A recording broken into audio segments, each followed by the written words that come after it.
You're watching a presentation of the Southeastern Conference on ESPN.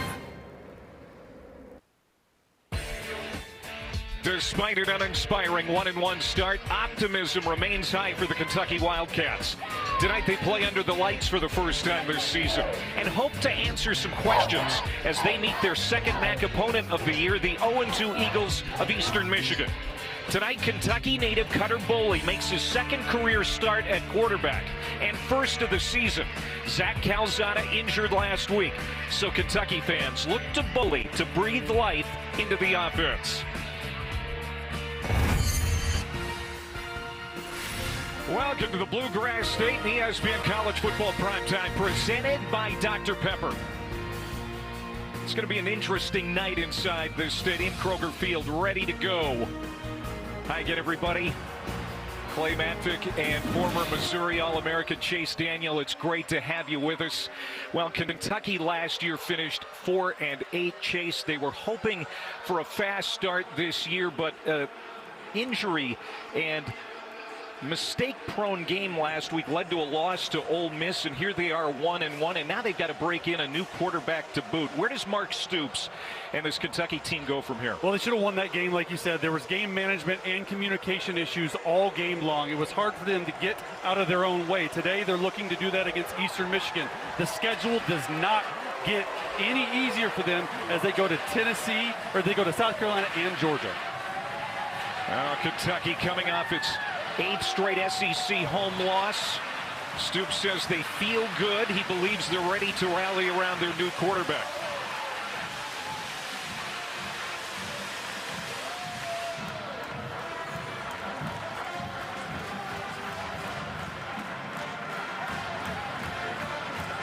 Well, Kentucky went with veteran quarterback Zach Calzada out of the preseason camp. He was the veteran, but because of the injury last week, now they're turning to Boley. But even when Calzada was healthy, Chase, the offense lacked punch. How can they fix it? Well, they lacked aggressiveness, exactly what you said. And Boley, he's going to throw the football down the field. He's a local kid. He's a homegrown favorite. The backup quarterback's always the favorite guy. There's just not a lot of tape on him. So what we had to do is go back to last year, specifically against Texas. Here at the bottom of the screen, okay, it's 2nd and 26. He takes a shot down the football field. Very aggressive with his throw. And right here, Clay, my favorite play. You're getting out of the pocket, away from trouble. You keep your eyes down the field, and you see your receiver. It's a layered throw over that linebacker into his guy. Now, it wasn't all great. This is from last week. 4th and 6, down by 7, probably the most important play of the game. He doesn't get through his progressions. You can see the first progression is a through route, and the second progression is a little in route. He completely misses the in route. This is what coaches talk to him about. Yes, he's young, but he's got to go through his progressions. Well, all eyes are going to be on the kid from Hodgenville, Kentucky tonight. We'll see if he can live up to some lofty expectations for some around here already. The Wildcats at home tonight against Eastern Michigan on a humid Saturday night in Lexington. The game is next.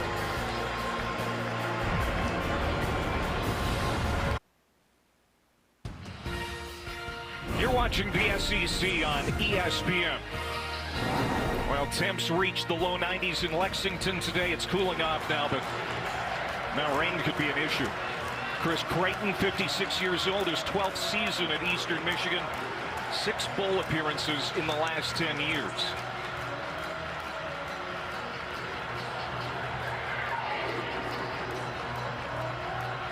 His team has lost 7 in a row going back to last season. This is going to be a tough place to have that losing streak come to an end. There is Javen Norman, a redshirt freshman return man, standing at the goal line as Aiden LaRosse has it on the tee for Kentucky. A senior from South Africa. End over end kick, and we're underway from Lexington. And the Eagles are going to start this ball game at the 25-yard line. Last week, Eastern Michigan suffered an embarrassing loss of their own to FCS Long Island in their home opener. It was deflating, and they're hoping to play better here tonight. Noah Kim is 23 years old. He's in his 6th year of college football. Spent last year Coastal Carolina, but before that 4 years at Michigan State. and he had 5 starts there for the Spartans. He's played really well this year. No turnovers, that's the biggest thing. Elusive, big play threat as a runner. They want to get him on the edge this game. And he's going to start with 5 wide receivers. Dante McMillan in the backfield. They're going to throw on first down. It's tipped up in the air, and it's intercepted. Picked off at the 35-yard line. Good return. Daveren Rayner brings it back. First play of the game, interception, and a 25-yard return as Ryan Nichols, the cornerback, tipped it in the air, and Rayner intercepted it. What a play by Nichols. This is exactly what the coaches told us this week. They want to be more aggressive on the outside. They let up too many routes on hitch routes, which are stop routes on the outside. He's driving the ball, and then Rayner is there for a play. You could not ask for a better start. 4th interception for this Kentucky defense already this year, and you no more than said it. For Eastern Michigan to have any success here tonight, they can't turn it over, and on the first play, Noah Kim has his pass deflected. And now here's Cutter Boley with great field position for his first start of the year. And it's Seth McGowan. A big pickup out of the portal, getting the first carry tonight. It's exactly what Kentucky wanted to do. They wanted to start fast on defense, get the takeaway on the very first play, and then rely on their 1-2 punch at running back, McGowan and Dowdle, to get the ball into the end zone and really settle the nerves of new quarterback Cutter Boley. 2 transfer running backs, the only running backs Kentucky has used so far this season. They're going to hand it off again to McGowan, trying to shed a tackle, lunges, and gets in the end zone. How about that effort by Seth McGowan?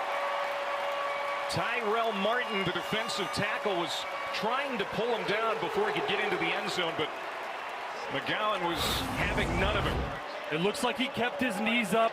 Powerful runner. I was down there on the sideline in pregame. He's got thighs like Saquon Barkley, and he does stay up. That's a touchdown. Exactly what you want to start the game. A takeaway 2 plays later. Run to Seth McGowan. 6-0 Kentucky. Transfer from New Mexico State, his 4th rushing touchdown of the year. Had 2 last week against Ole Miss, and the extra point for Jacob Conway is good.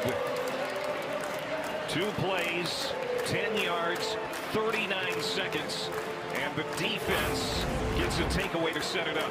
Terry Nichols driving on it, and Rayner in the right spot at the right time. That's what we call a tip drill. Clay, tip it up in the air, tips and overthrows, got to have those, and here's the touchdown. Really strong run by McGowan. Says, get off me, let me get into the end zone. Says, you're too small, and then does a little dance. I don't know what the dance is, but he does it. Well, the run game so far has been a strength for Kentucky. 172 yards last week, almost 400 yards through the first 2 games. And they're going to lean on that quite a bit tonight, you would think, especially with Cutter Boley in his starting debut here tonight. It's their identity of their offense. They really want to run the football. They're only averaging 332 yards a game. That's the 2nd fewest yards per game in the SEC. Plus, they're breaking in a new quarterback. Hasn't started a lot. This will get the nerves settled down for Cutter Boley. First turnover of the year for Eastern Michigan. And it immediately puts them behind 7-0. And another kickoff here for Aiden LaRosse. And the same result, sails through the end zone. It's another touchback. So take 2 for Noah Kim and this offense as he comes back out. But how about Brad White's defense? 7th season as defensive coordinator. Lost 7 starters from last year. They've given up a lot of big plays the first couple of weeks, but they have really started well. No points allowed in the first quarter. And how about this start tonight for that unit? 4 interceptions in 9 quarters of play. That's pretty good. That's top 5 in the FBS. The biggest thing for them, they've started fast in all their games this year. No points allowed in the first quarter.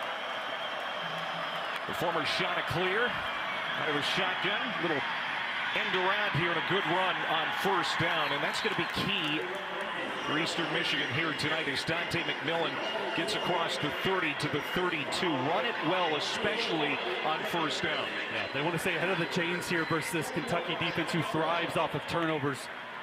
Going fast right here, looking to the sideline, trying to get in the best play. Daveren Dunlap, the former Michigan Wolverine, joining Maclin in the backfield.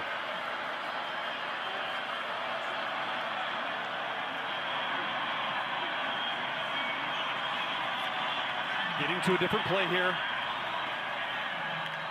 Second down and 3.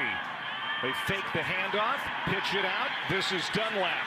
Gets to the edge and gets a good run, picks up enough to get the first down and then some out to the 40. That's a gain of 9 for Daveren Dunlap. This is exactly where Kentucky struggles with open side runs. They're going to do a little read option with the quarterback. He option pitches it off the nickel, number 12, staying ahead of the chains. Really good start here. They've settled in.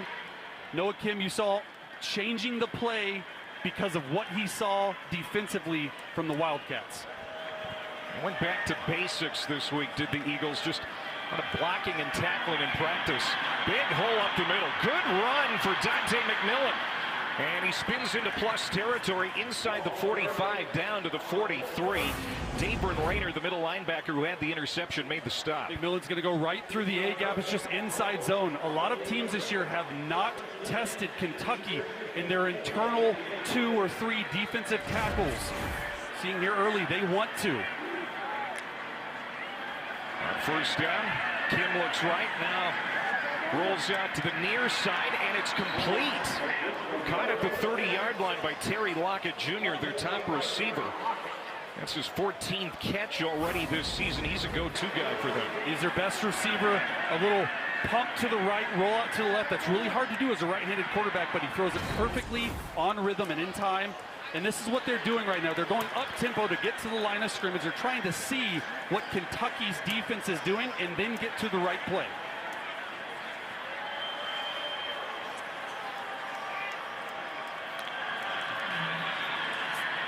On first down, another throw, some pressure. And this is thrown away by Kim. You know, the pressure on the quarterback last week for Kentucky, Chase, was pretty good, even though they didn't have any sacks to show for it. Brad White said we had enough pressure to be satisfied. Yeah, we were talking to the coaches. They were upset with the sack numbers, but the most important numbers are pressure. Can you affect the quarterback in the pocket? Can you get the ball to come out a little bit sooner than the quarterback wants? On second down and 10, Kim looking to throw. Straight back. Now he's rolling again. Throws off his back foot, and again, nobody home. Porter Rooks, the closest receiver, a super senior down there in the secondary, the transfer from NC State. So here comes the third down.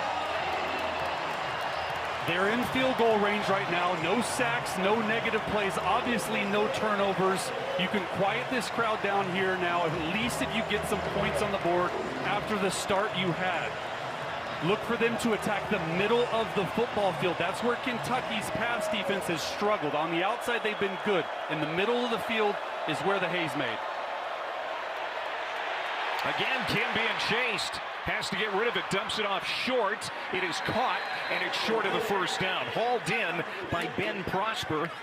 The junior college transfer gets 8. But this is going to be fourth down, and we'll see what Chris Creighton decides to do here. You're going to see Stephen Souls Jr., number 35, right in the middle of your screen. He's going to get through there. He's their most productive pass rusher.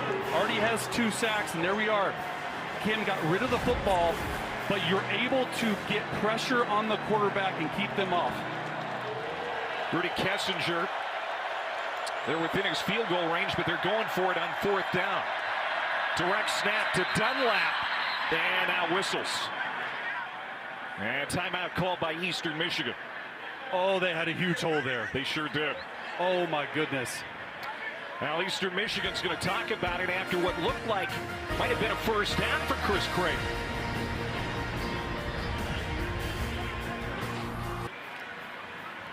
It's starting to rain now in Lexington. Already 7-0 Kentucky after a takeaway and a quick touchdown by the Wildcats.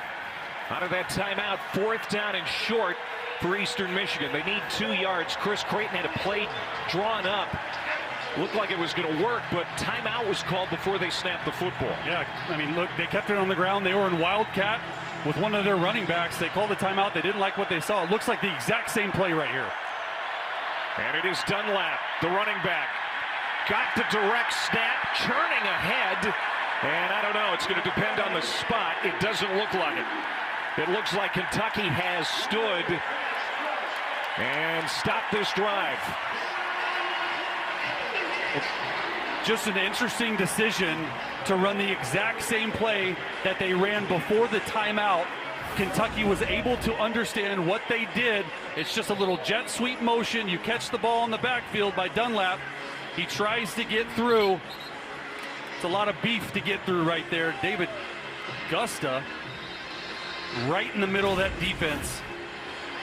And Scott with the tackle. They needed to get that timeout earlier to not tip their hand before it was awarded to them. I'm surprised they came back with the same play. I have no idea. So now Cutter Boley and the offense going back to work from the 21-yard line. Kendrick Law on the speed sweep, the Alabama transfer. They're going to find creative ways to get the ball in the hands of Kendrick Law. They got him involved last week, 6 catches, 44 yards. After not having any touches in week 1, and Bush Hamdan, the offensive coordinator, he's going to figure out ways to involve him in the offense. Yeah, Coach Hamdan told us that was our mistake. My bad is what he said, the exact words. No touches in the first week. A lot of touches last week. They have to get him 15 touches. He's their most explosive player. That's his first reception of the night. And now they go back to the ground game, straight ahead. And behind that big blue wall, Kentucky gets it out to the 30 with Seth McGowan, a gain of 7. McGowan, the leading rusher against Ole Miss last week, 15 carries, 93 yards and a couple of touchdowns. Boy, they really like the Texas native. Already has a touchdown in this one. He's their lead running back. He's physical. He's hungry. He's got good hands. Get him the football. 20 carries a game. He is their cowbell. He needs to touch the ball 20-plus times a game for them to be successful offensively. And now Dowdell comes in at running back. But they're going to hand it off. And that's a first down. Dante Dowdell picks up 6, and they'll move the chains. Yeah, Dowdell in a 3-point stance. He's used to playing halfback in a 2-point stance where he's standing up. He was down in a 3-point stance like a fullback, and this little fullback dive for a nice little conversion. Nice Dowdell led the Cornhuskers with over 600 rushing yards, 12 touchdowns last year. He'll get it again. It's his 3rd FBS program. He was at Oregon to start his career, then went to Nebraska, now here in Lexington. You talk about a guy that's got a lot of stickers on his suitcase. An offensive coordinator told us, hey, it's a really nice surprise for us. He's a powerful bruising runner. Bush Hamdan really likes him, really likes their 1-2 punch, really like running behind this offensive line, who's got 166 combined starts between the starting 5. Second down and 9. Boley has attempted just 1 pass so far. Looking to throw here. Has time to do it. Going downfield, and it is hauled in. What a catch. Caught at the 40 by Josh Kattus, their big tight end. That's a gain of 23. What a throw. We told you he wanted to throw the ball down the football field. Kattus right here is going to move up the football field. He's going to sneak out and just high points it. This is what Cutter Boley does. He gives opportunity footballs, meaning, hey, it's mine or no one else's at receiver. That's why receivers and tight ends love this kid. Josh Kattus entered the night as their number 2 pass catcher. Didn't take him long to get involved. And now a penalty flag behind the run of Dowdell. Both of these teams have done a nice job this year eliminating offense penalties. Offense number 52. 10-yard penalty from the previous spot. Repeat first down. And penalty on Jalen Farmer, the right guard. It's an experienced O-line for Kentucky. Includes 3 transfers. Both starting tackles are transfers. And again, that run game is going to be so important to the quarterback tonight. And as I mentioned, 166 combined starts. It's the 3rd most experienced group in the FBS, but 4 of the 5 transfers came from a group of 5. They got to prove capable of competition at the next level. Dowdell is going to take off again for the sideline. He's going to be cut down at about midfield. It's a good tackle there by Danielle Rogers, the cornerback. It's been a rough start to the year for this Eastern Michigan defense. Gave up 479 yards of offense last week to Long Island. 231 of that came on the ground. They've done a really bad job at defending the edges, and you see early Kentucky trying to get to the outside. They're giving up 311 rushing yards per game, second worst nationally. They've got Kentucky here in a 2nd and 19. Over the middle, and that's deflected. Incomplete for Boley. He was trying to hit his tight end, Willie Rodriguez. Willie Rodriguez, very athletic tight end that has a close friendship with Boley. Don't be surprised if he goes to number 81 a few times tonight. Absolutely. He's their athletic pass-catching tight end. He's what they call the F tight end. You have a Y, which is the blocker, and F, you can flex him out in the slot. 3rd and long.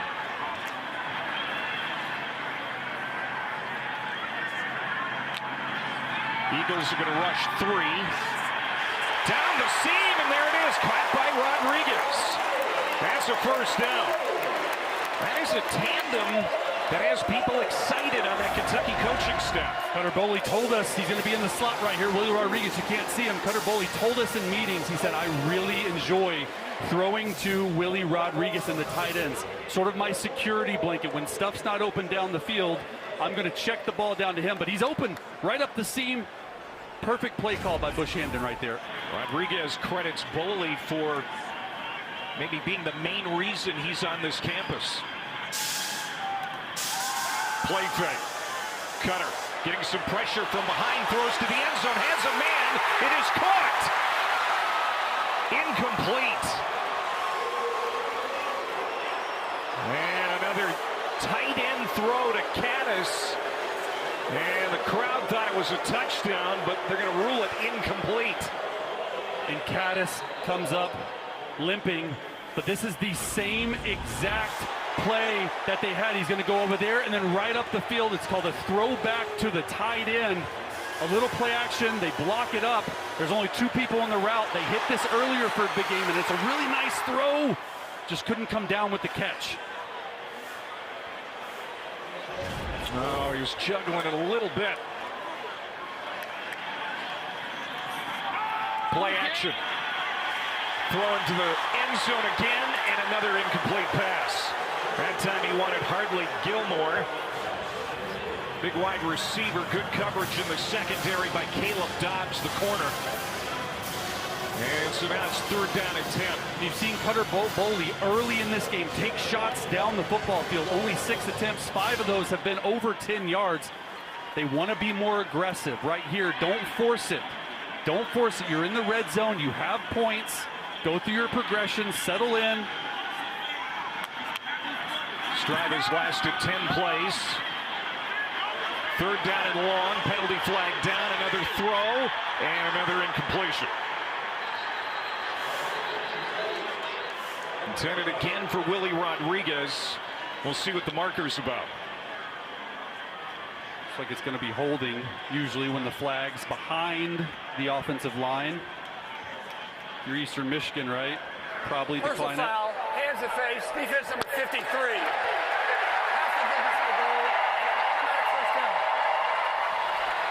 That's the linebacker, Messiah Blair. Well, that was wrong, right? Big penalty right there by Blair.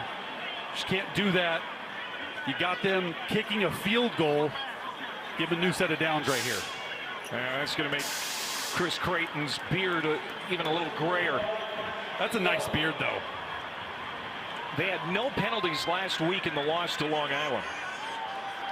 Last year, they were the most penalized team in the MAC. That's a costly one. 1st down and 10. Good run. Touchdown, McGowan. 2nd touchdown here in the quarter. What an addition to this Kentucky roster he has been. Just keeps churning those big thighs. I was down there in pregame, saw him, and it's just an unbelievable run. He breaks 1 to 2 to 3 tackles on this run right here. He's their guy. He's the guy they love. And just a crucial penalty by Blair on Eastern Michigan to give them a new set of downs. The very next play, in for a touchdown. Jacob Coway, redshirt freshman from Billings, Montana, splits the uprights. He's been perfect on field goals and PATs this year. 14-0 Kentucky. It's get right week for the Wildcats, and so far they're looking right. Seth McGowan in a gap scheme, just right up the edge. Shows that speed, is able to get there. Lexington, Kentucky. Come on back. An 11-play, 79-yard scoring drive in just over 5 minutes. McGowan, his second rushing touchdown of the quarter. And Cutter Boley, the redshirt freshman, making his first start of the year. His second career start here at Kentucky.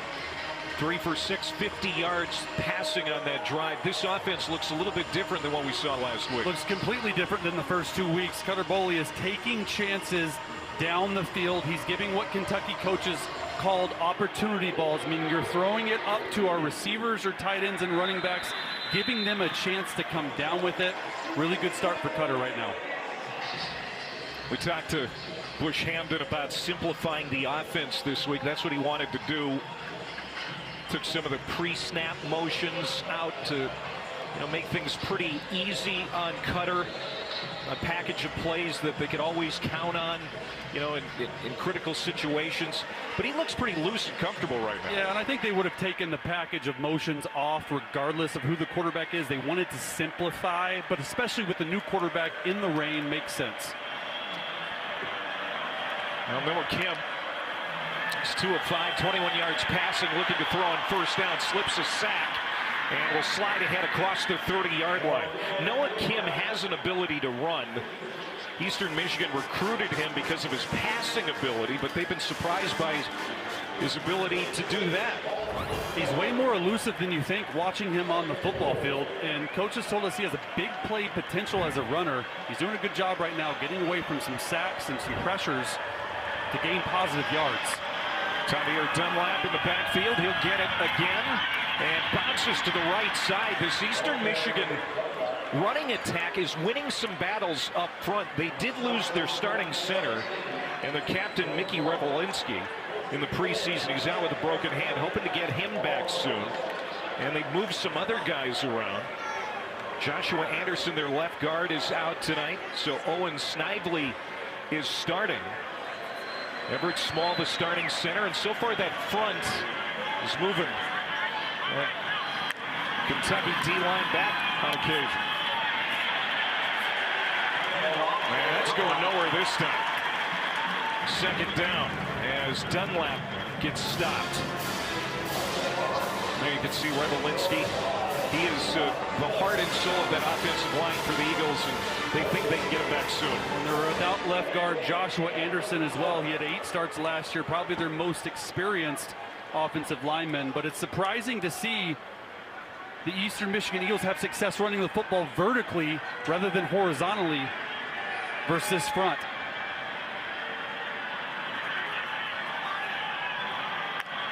$14-0 Kentucky. Second down and 11. Wide open receiver. Out of the backfield, Dunlap. Good run after the catch. He is their biggest running back. They like him between the tackles, but he can get on the perimeter too. And they bring pressure off this side, and Dunlap is just going to run outside right here up the seam untouched. This is a complete bust. Usually when you bring pressure off the slot side or the field side, a defensive end, which they call the jack, linebacker in Kentucky's defense should be covering him. Just a miscommunication there for Kentucky, and a huge play. 39 yards to the 24 of the Wildcats. Now Kim pumps, rolls to the right, looking downfield. Still looking to throw, and he's just going to toss it away.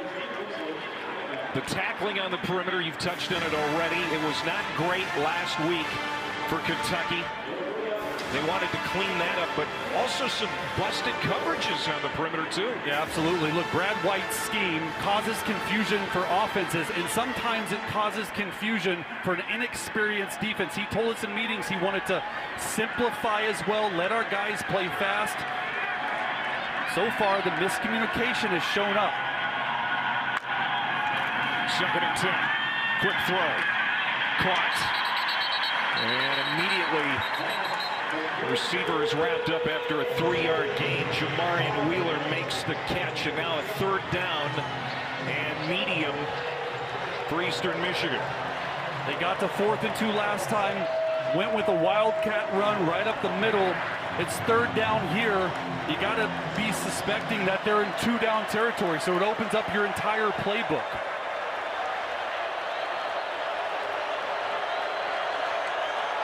Dante McMillan shifts back into the backfield. Ken has time to throw, dumps it off, and incomplete. Joshua Long can't haul it in, the tight end from Los Angeles, and it's 4th down. And Chris Creighton's going to run the field goal unit off. And Rudy Kessinger will attempt a short field goal. You got to imagine if they catch that, they get to 4th and 1 or 4th and 2 and go again. It's a little tight end delay screen. But right here, a chance to get points on the board. Kessinger 3 for 3 on the year. This is from 38. His long this season so far, 37. And no problem for the redshirt freshman from Columbus, Ohio. First quarter points allowed by Kentucky this season.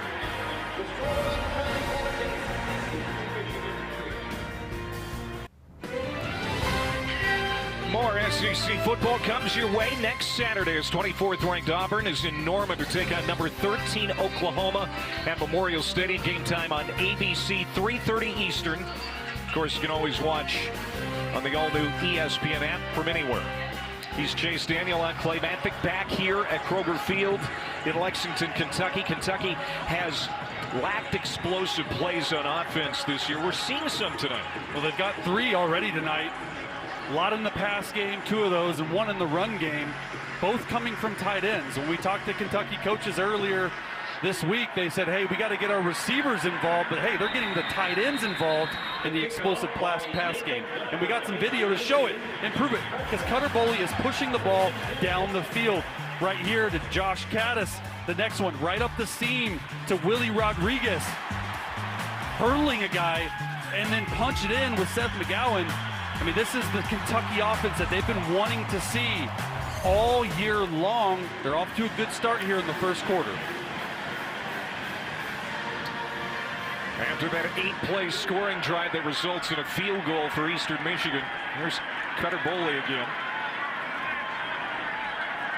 Backed up Brock Vandegrift and Gavin Wimsatt last year. Played in 4 games last season. Small sample size, but they liked what they saw enough to make him the backup coming out of camp. 8-yard pickup there on 1st down for Dante Dowdell.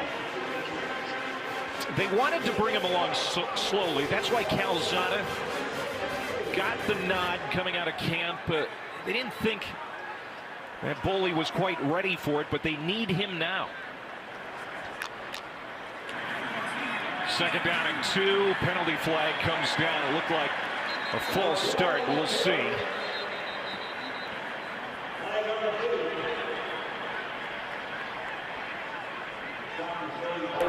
Offside. Defense number 53. Line up in the neutral zone. That penalty will be declined. Result in play. 1st down. That's going to be a 1st down run. A gain of 7. Penalties decline. That's the 2nd penalty so far on Messiah Blair. The first one was costly. Kept a drive alive that led to a touchdown for Kentucky. Well, I just like Cutter Boley using the cadence right there in a clap cadence. 1 clap is on 1, 2 claps right there. Got Blair to jump off sides. Showing nice poise right here early in the game for Cutter Boley. Minute and a half to go in the opening quarter. Here's Dowdell again. He had 129 yards week 1 against Toledo. We're seeing Dowdell and McGowan going back and forth. This is a great 1-2 combo. And Dowdell has 185 rushing yards this year. 79 of them were on 1 run, a touchdown run where he showed breakaway speed. He's supposed to be the bruiser, right? But he's got home run speed too, Clay. And they both are quick. Mark Stoops very happy with how this running game is starting to come together. Play action. And knocked down over the middle. Cutter Boley was trying to find somebody behind the linebackers, and Sterling Miles almost intercepted that, the Cincinnati transfer. Sterling Miles just dropping back into coverage. It's an RPO. Cutter Boley pulls it. Miles gets right in the window. He's right here. Going to try to throw a slant behind him. They bring pressure off the other side. Nice play right there. Just get that ball up a little bit. It's an easy completion. 3rd down and 8. And that almost was picked off. Boy, a dangerous throw there for Boley, who had an interception in 3 of his first 5 career games. They're just trying to throw a corner route right here. The safety undercuts it, and this has sort of been the issue with the small sample size of Cutter Boley's play. He likes to put the ball in harm's way. He throws the ball down the football field. Would have been a nice interception right there by Norman. Javian Norman, the star backer, as Aiden LaRosse comes on for the punt. He handles punting and kickoffs. Juan Salas let it bounce. He rolls behind him, and it's going to get to the 6-yard line. What a punt by Aiden LaRosse, 52 yards. Grew up playing rugby in South Africa and has a very strong leg. Kentucky's lucky right there. Eastern Michigan came after that punt. They had 4 guys with 8 hands trying to block it, and somehow that kick found its way through.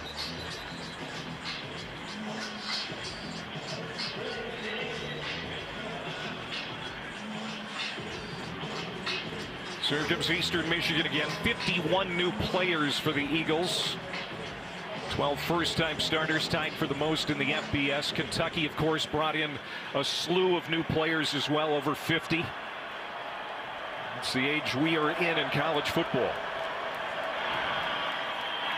On 1st down, to the flat, caught. And Dante McMillan, who started his career at Weber State, he gets 6. Now in his 3rd season at Eastern Michigan. So far, Eastern Michigan has done a decent job, staying on schedule. Pretty good on 1st down. They moved the ball really well so far in this game. And this is an explosive offense. They already have 11 plays of 20 yards or more, so they can move the football. It's just around the red zone area where they've struggled tonight. Pretty good first quarter for the Kentucky Wildcats. Their first game under the lights, and the lights are shining brighter at Cutter Boley. It's 14-3 after 1. This is the SEC on ESPN. You're watching ESPN College Football Primetime, presented by Dr. Pepper.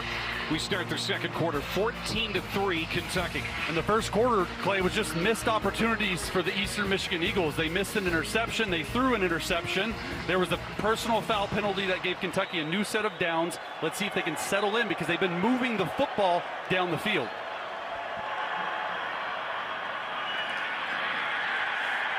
Nothing up the middle for Dante McMillan. Last week, Ty Bryant had 2 first-quarter interceptions against Ole Miss. And on the first play from scrimmage tonight, Daveren Rayner with a pick. It led to a touchdown a couple plays later. A really nice job by Nichols, the starter today at corner, being aggressive, going up, attacking the slant, getting the tip. Rayner finishing it off. 3rd down and 4. Kim in trouble from the end zone, throws it downfield, and it is caught. What a catch. At the 26-yard line, it is hauled in by Tanner LeMaster, the former Kentucky Wildcat. Did he catch this? Let's see. Ball looks to be in his hand. It's hard to see from this angle right here. LeMaster looks to have control.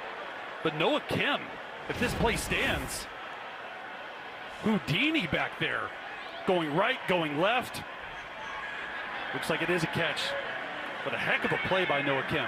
Big tight end was here at Kentucky the last 2 seasons. Tanner LeMaster appeared in only 1 game while he was in Lexington.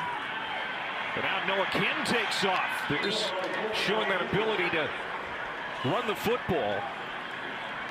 That's a gain of 10 and another first down. This is what the coaching staff told us they wanted to do. They're going to be a zone read. Number 1's going to come down. Noah Kim's going to take this right up the field. Cam Olds playing that jack spot. Comes down too far and allows Kim around the outside, which is where Kentucky did not want to get beat coming into this game. Couple of yards on the ground for Maclin.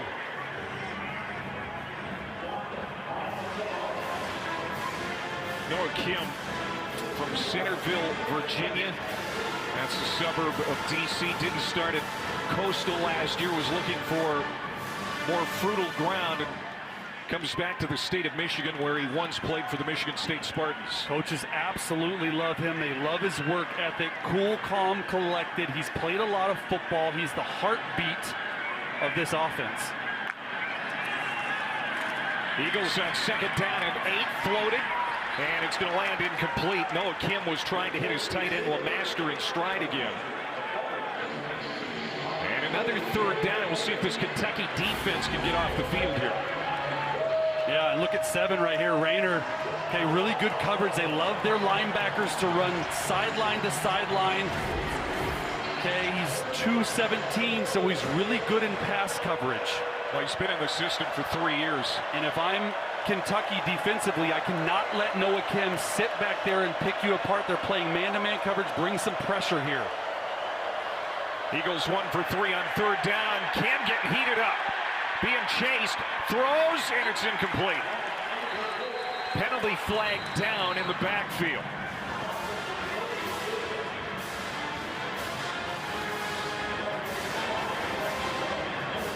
Good pressure. Holding, offense number 72. That penalty will be declined. It's 4th down.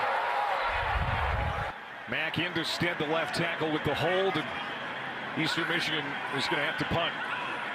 And they finally got pressure right up the middle. You're going to see Sam Green does a little stunt, comes from the outside, goes to the inside. That's where they have to attack this offensive line of the Eagles. They're without their starting center. They're without their left guard. Expect more of that as the game goes on. Ty Bryant, the aforementioned defensive back to return this punt. Thomasak's kick. Fielded at the 22-yard line. Some room for Bryant up the middle. Good return. Cross the 45, and that's where he's toppled at the 47-yard line. Good return for Ty Bryant. He brings it back 26 yards. Cutter Boley and the offense coming back with good field position.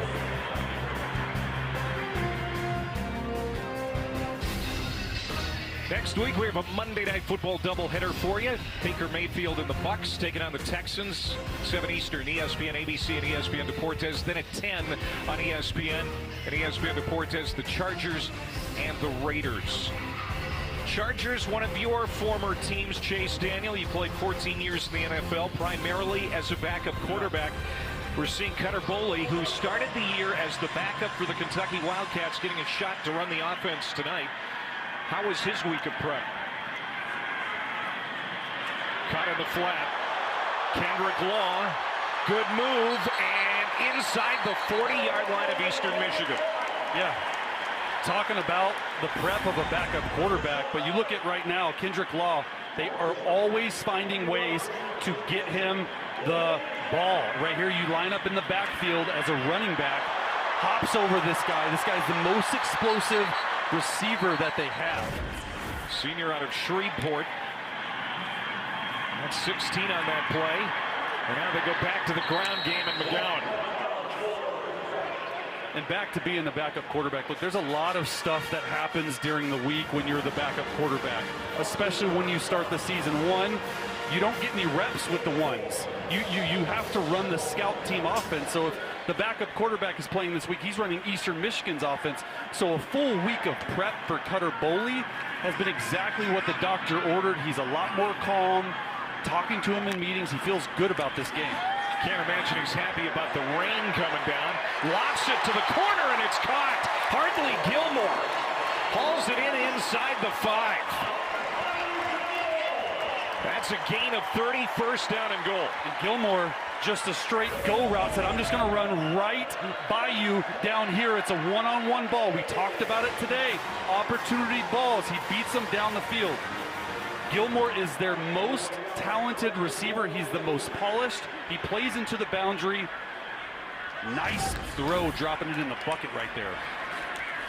McGowan already 2 touchdowns tonight, stacked up, and it's going to be a loss of 1. Barry Manning making the stop.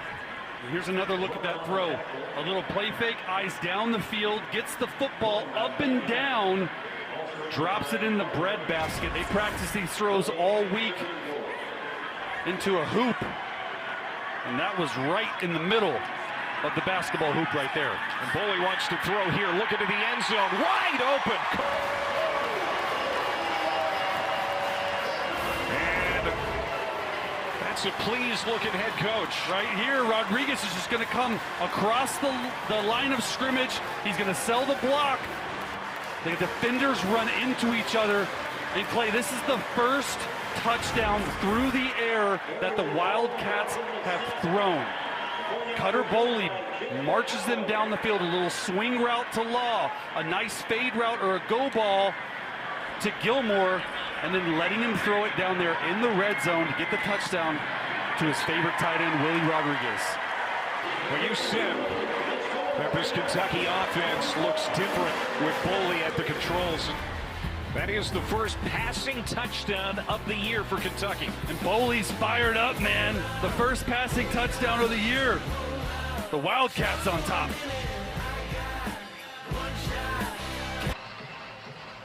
(21-3) Kentucky leading now, 10:18 to go in the second. Ty Bryant and the Kentucky defenses look sharp. Bryant was sharp last week. He wants to be a TV analyst. Here he is with Chase. Let's cut to the chase.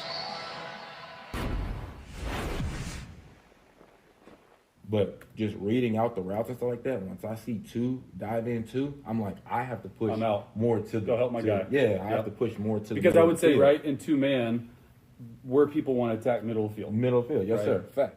After that, once I see 2 just dive in completely, yeah. I'm like, I'm gonna try to get over top of them. I got over top of him. Shout out to the rush right here. Yeah, my boy the rush is legit. Facts, yes, sir. Hey, I think he's got a future in this business. Tell you what, I was really impressed with him. We sat down, we watched a couple plays, especially his interceptions, and he knew exactly what was happening. You can always tell, Clay, if you open up the iPad and a guy knows the fast forward or rewind button as the space bar, you know he watches a lot of film. Well, he wants to play in the NFL first, but then after that, he wants to get into television. He's coming after your job, big man. Told him he needed to start a YouTube. Aiden LaRosse puts it through the back of the end zone again. And Eastern Michigan will come out to start this drive at the 25-yard line with 10:18 to go before halftime.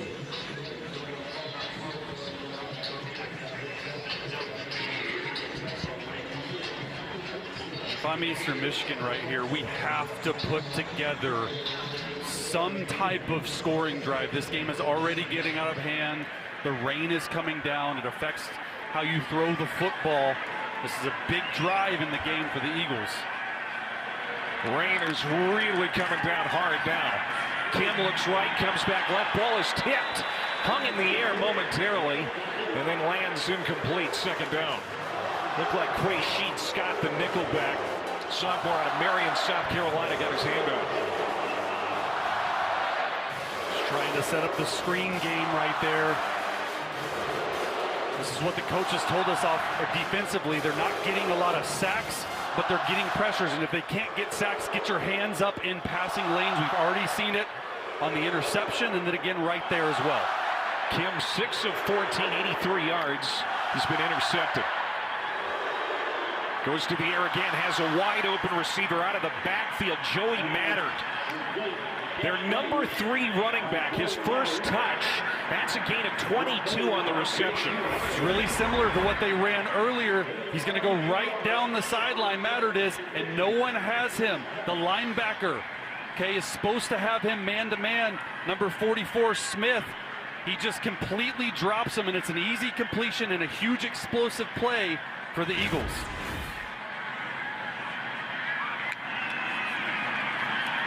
Looking to pass again, Kim. Good pressure there from Smith. As Kim was able to get away, but then chased down and dropped for a loss. Antoine Smith, the weak side linebacker, came in on the blitz. That's a loss of 5. Smith making up for his bust in coverage. He's behind the goalpost right there, just going to come right through the middle on a little delayed pressure. Misses him the first time, continues to go back there and slows Kim down. This Eastern Michigan offensive line has only given up 2 sacks coming into this game. Steven Souls Jr. with the actual sack, but good pressure there by Smith. Delayed handoff, getting back to the original line of scrimmage, and then stripping tacklers on the inside. Dante McMillan. Boy, that is an inspiring run for Eastern Michigan. A gain of 14 and a first down. Looked like he was down. Great snap. Great catch by Noah Kim, and then you bobble it, and he's able to still get the first down. Nice job. They're actually not going to give it to him. They spot it short. Oh. So it's 3rd and less than a yard. Didn't look like a great spot for the Eagles, and it's McMillan again, and now they will move the chains as he gets it to the 41. Well, this is an important drive here for Eastern Michigan. And you look at the snap issues from center Everett Small. The rain is coming down, right? And back-to-back snaps have been a little bit high. Something to look forward to, something to look at for sure for both teams with this rain coming down.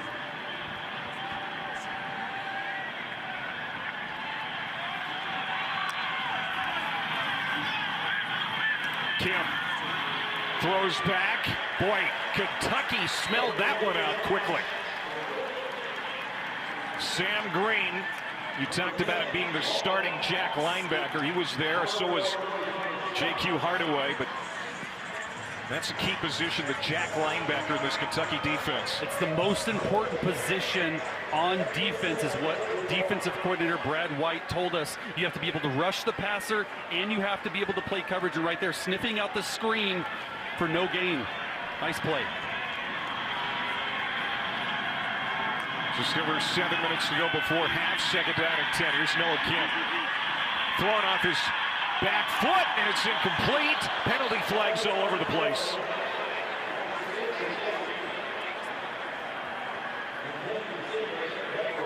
Boy, Kim has got a strong arm. That was an off-balance throw again. Kevis Thomas was in coverage. Pass interference, defense number 19. 15-yard penalty for the previous spot. Automatic first down. And he's bear hugging him right there. So difficult for a defensive back when your head is turned away from the quarterback to be able to turn it back and actually play the football. Really nice job by Kim, giving his guy a chance down the field, but just a penalty that should not have happened right there on Thomas. Nick Devereaux drawing that penalty. So 1st down and 10 from the 25-yard line.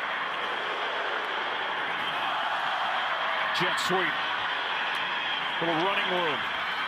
And another good pickup on 1st down. That time it's the wide receiver Ben Prosper picking up 7. He came into the night their 2nd leading wide receiver. This is the 3rd drive into the red zone area. They came away with only 3 points last time. And now Dunlap again. Kentucky ready. Tavion Gadsden, the big defensive tackle. He's right there, no gain. Gadsden missed all but 2 games last year with a knee injury. He's happy to be back. 3rd and 3 right here. Big down for Kentucky's defense. You got to imagine they're going to come up and play press man. Do not allow the underneath completions. They have had success the past few 3rd downs blitzing up the middle. Let's see what they end up doing here.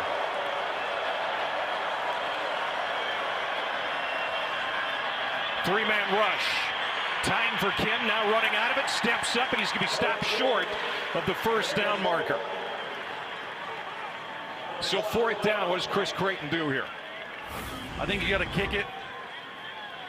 And really good coverage, right? It's drop 8. There's 8 defenders. A great call by Brad White to switch it up. They've been bringing pressure. There's nothing open right there. Nice job getting the sack by Humphrey Grace. There's Brad White, the defensive coordinator. And the kick is good for Kessinger, his second field goal. As Eastern Michigan gets another 3 on the board, but Kentucky's defense holds Eastern Michigan out of the end zone.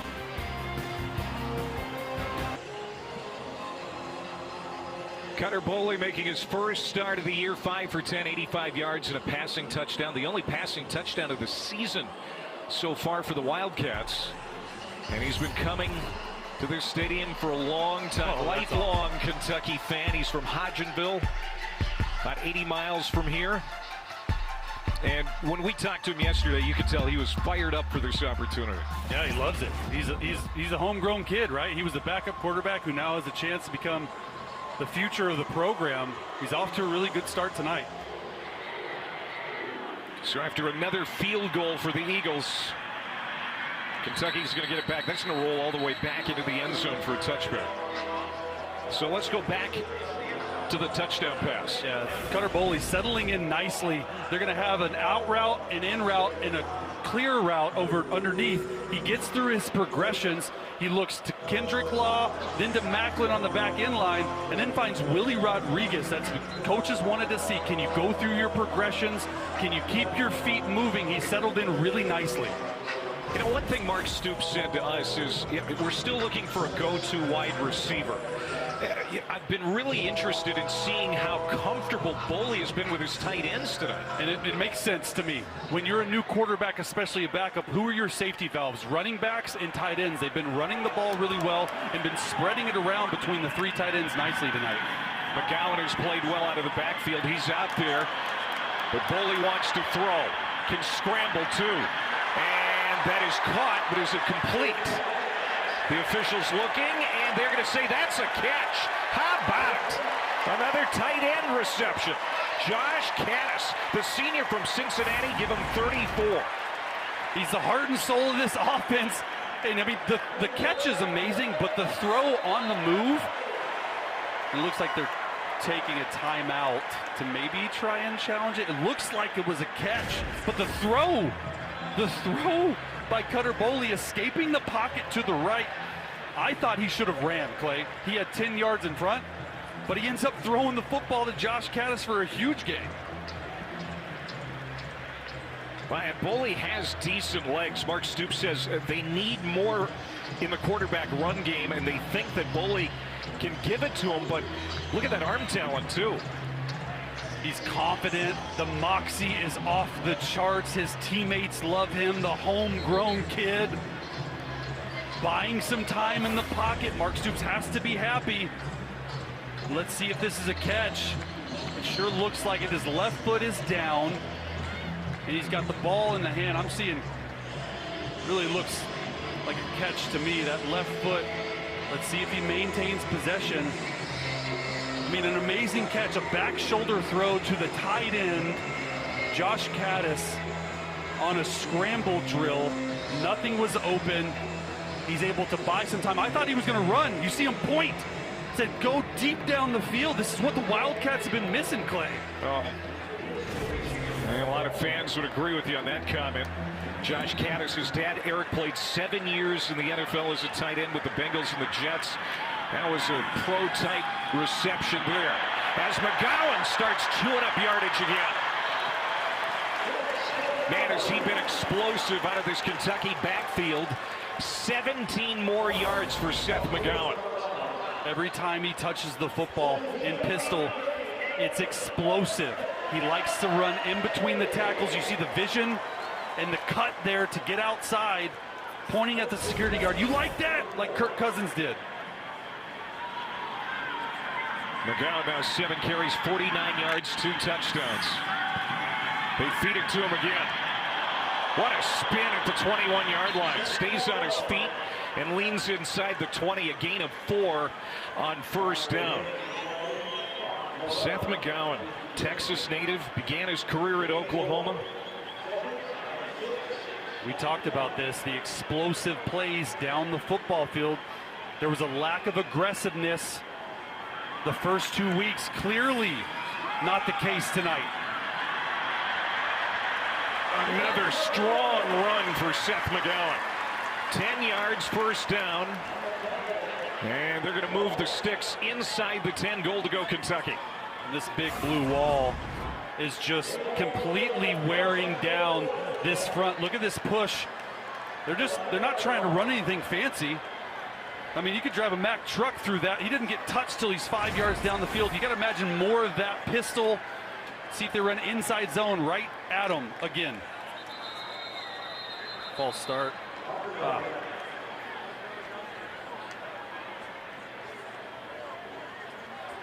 False start. Offense number 50.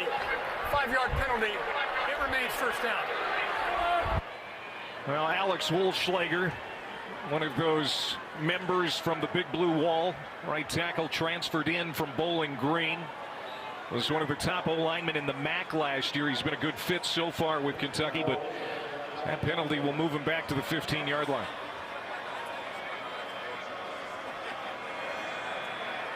Fred Ferrier goes in motion, and they'll stick with McGowan, who is wrapped up quickly this time inside the 15 at the 13. Donovan Green, the nose tackle, is there first. So second and goal. Talking about the receivers right now, they only have 2 catches, one from Gilmore, one from Law. Law's coming into the game right here. This is where they like to use them. Right there, down at the bottom of the screen. Goes in motion right here. Let's see if they can get him going. Cutter Boley takes the snap, pumps again, now looking for an exit door. Has a block, gets behind Rodriguez and dives inside the 5-yard line. Pretty good run there for Boley. And a gain of 9, so third down and goal to go. Really nice job. They're trying to set up a screen pump. So Boley pumps it to the right. They have a seam route. It's covered. You know what he does? He doesn't panic. He takes the football, understands, gets Willie Rodriguez as a lead blocker. Want to be able to use the clock here. No rush. Don't give Eastern Michigan the football back on a huge 3rd and 4. 2-minute timeout. Third down goal for Kentucky with a 21-6 lead coming back after this break.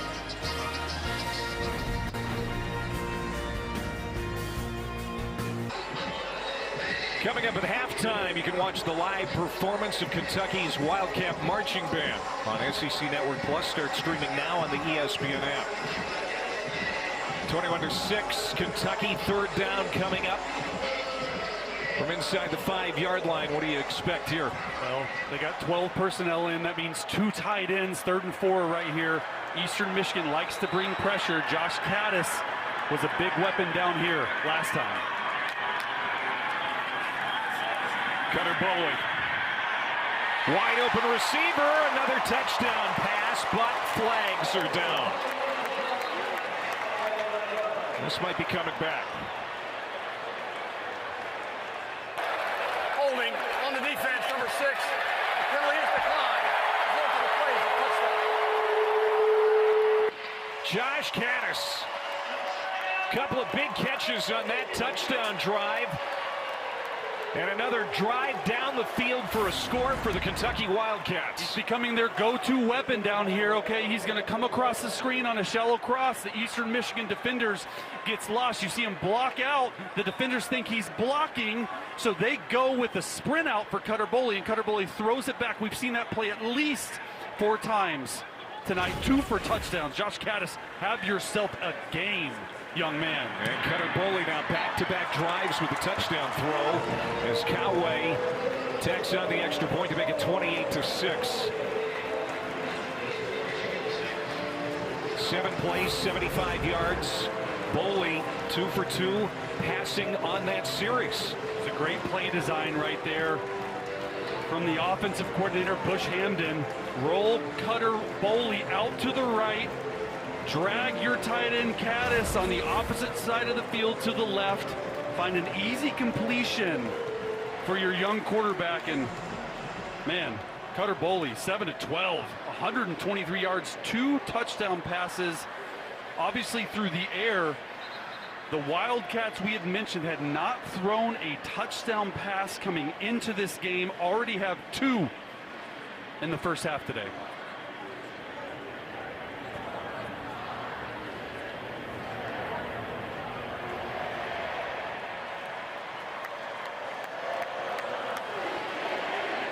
passing game was last in the SEC coming into the night for Kentucky, last in completion percentage, and the only team in the league without a passing touchdown. But here in the first half, in his first start of the year, Boley has 2 passing touchdowns. And moving forward with Boley in this Kentucky Wildcats offense, this is where you have to live. You have to trust your offensive line, get your 2 runners going, get some explosives out of the pass game. Now, we have only seen, 2 receivers have catches tonight.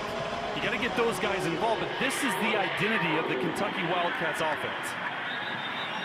And that's hammered through the end zone again by Aiden LaRosse.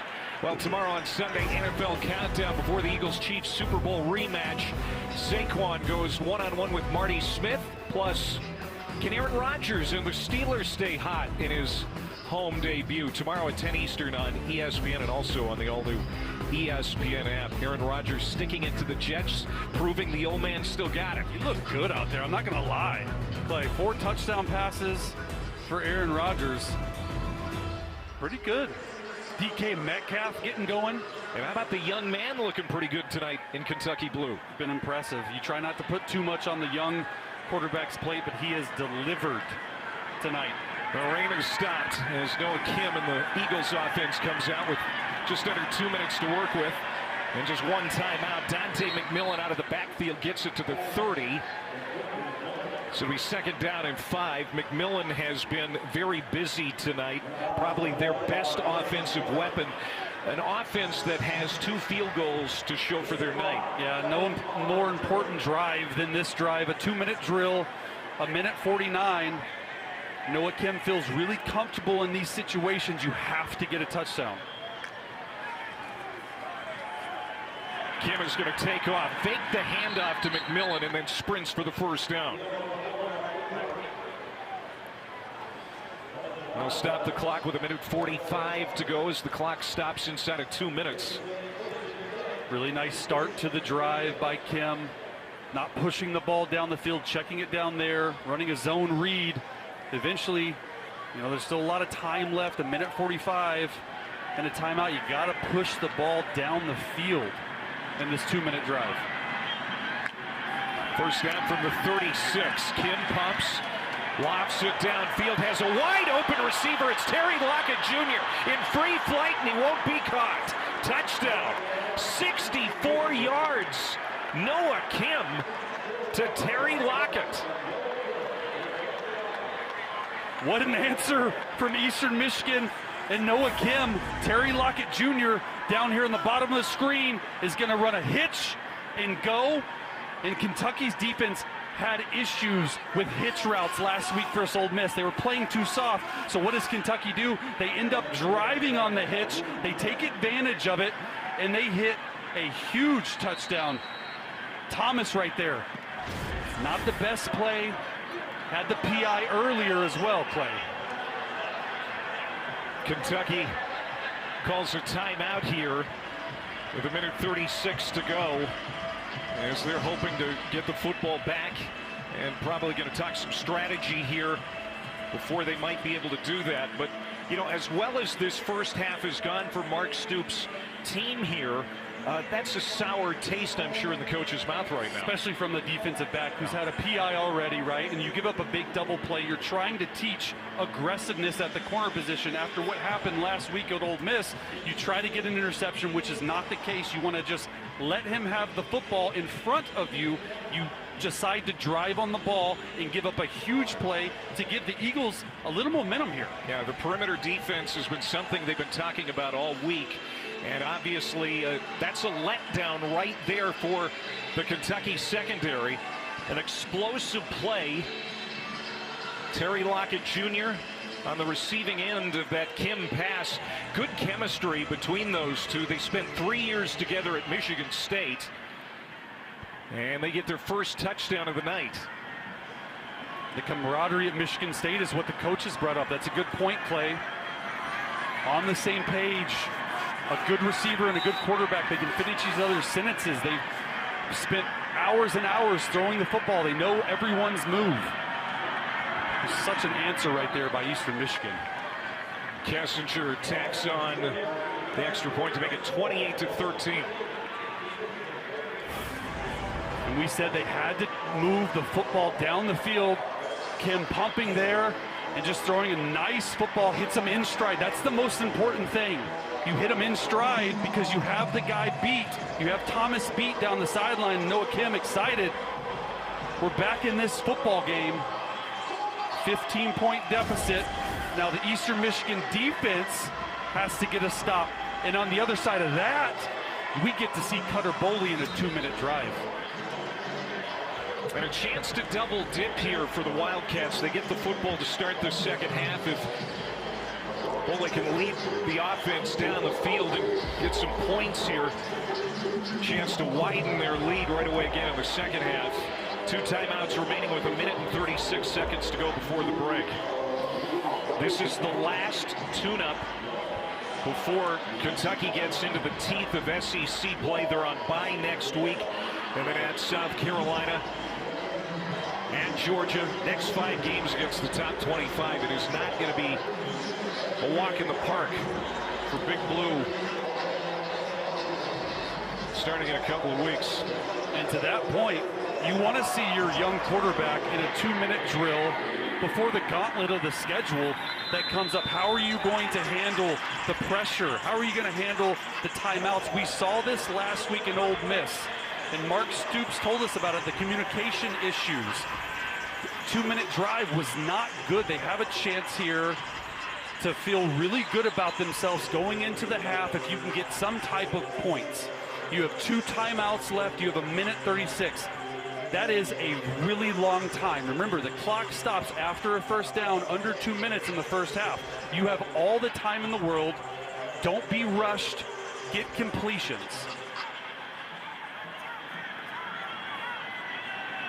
Cutter Boley, the redshirt freshman, got all the first-team reps this week. And pass is incomplete. Second down. McGowan out of the backfield. That was the intended play.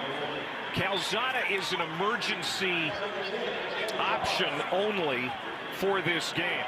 Suffered a shoulder injury 4th quarter against Ole Miss last week. And it's his throwing shoulder. He's in uniform, but Bo Allen is the backup otherwise. They would only go to Calzada in an emergency.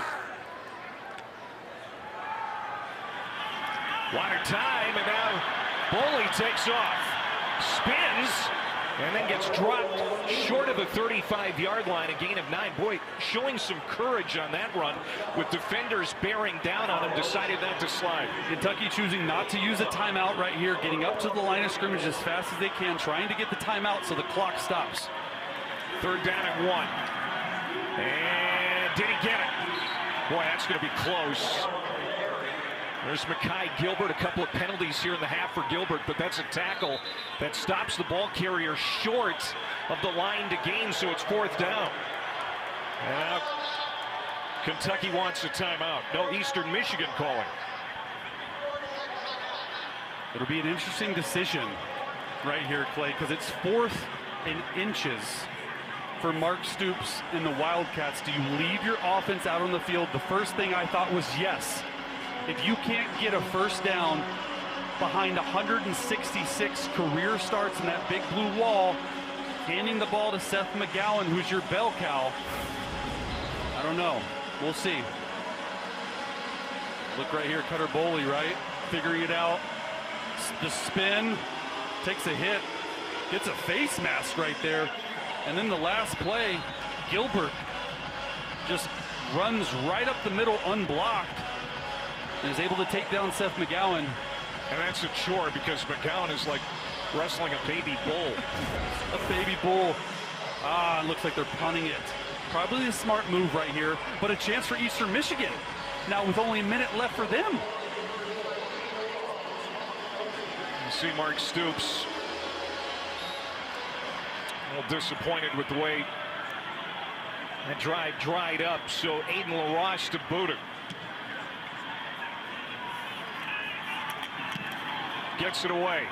Good kick. Oh, and a devastating hit inside the 20. Flag comes out. That's going to be a penalty marker.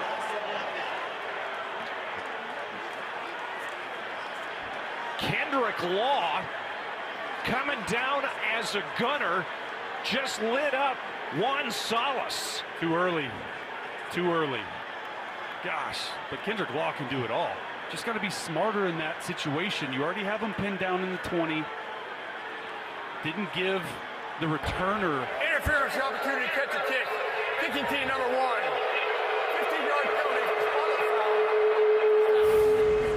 That's the second week in a row that Kentucky has committed a penalty like this. And this is sort of what happened last week, Clay, right? The 2-minute drive is non-existent. It's an incomplete pass, a run, and then a big-time penalty, a 15-yard penalty. I thought he got there a little early. And then, look, this is the second time that Eastern Michigan has come after this punter and almost blocked the kick. If you're Kentucky's defense right now, you have to stop Eastern Michigan. You cannot give Eastern Michigan any confidence going into half. I can't believe Juan Salas walked away from that. Yeah, that was like a car accident. Heat-seeking missile. No timeouts remaining for Eastern Michigan. 50 seconds on the clock. Noah Kim, 64-yard touchdown pass the last time they had the football. Has time to throw. Leans into one, gets it down the middle of the field. It's caught in Kentucky territory at the 41-yard line. It's Joshua Long, a gain of 25. No chance to stop the clock for Eastern Michigan after they reset the football. This is where they've struggled, in the middle of the football field. Nice shot by Kim, taking a shot down the middle of the field. Kim unloads again, a little underthrown, coming back and making the catch and getting to the sideline. That's Wheeler, but they're going to keep the clock moving. Boley was tackled in bounds. That was J.Q. Hardaway keeping him in bounds. 20 seconds to go. From the 32, Kim, incomplete.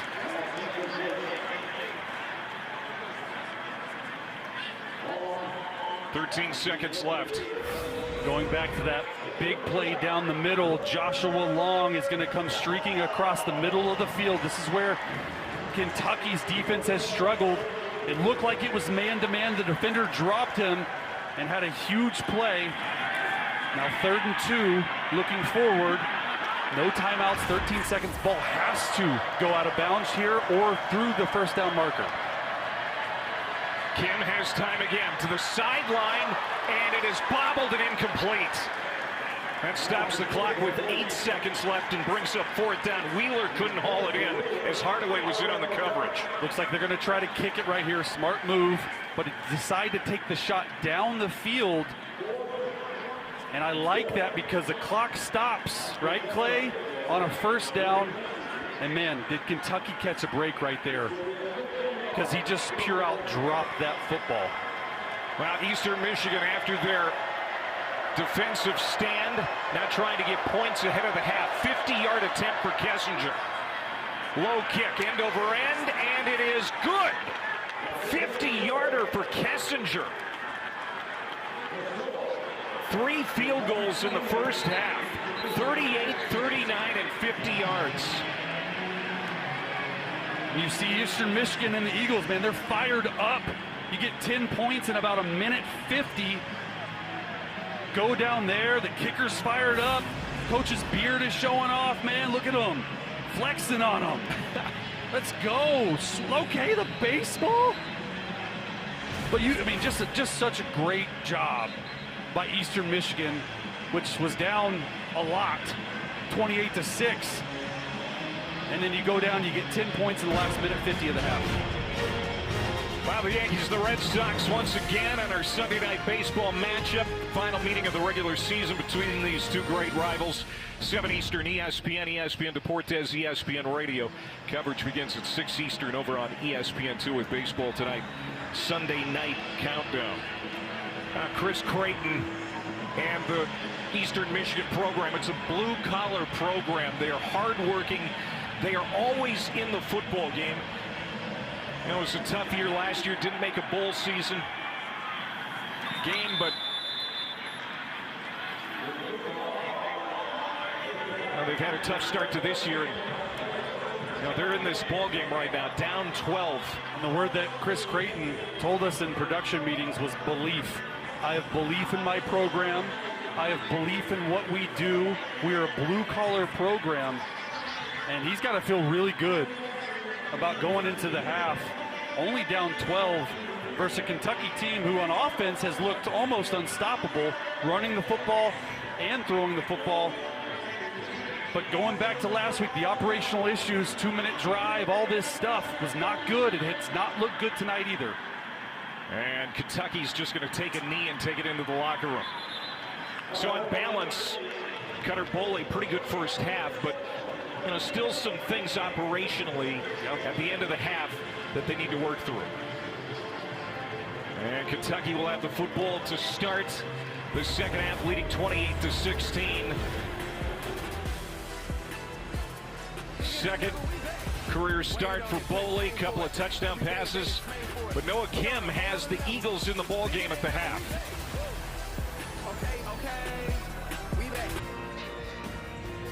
Back here in Lexington, and you're watching the SEC on ESPN. He's Chase Daniel.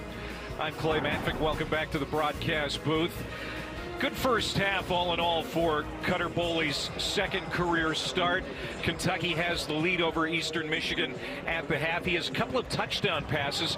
First touchdown passes of the year for the Kentucky offense, so that's promising for Kentucky, but still some explosive plays being given up by the Kentucky defense. And right now, this game is still hanging in the balance because of this 64-yard touchdown pass, Kim to Terry Lockett. You're going to see a double move down here at the bottom of your screen.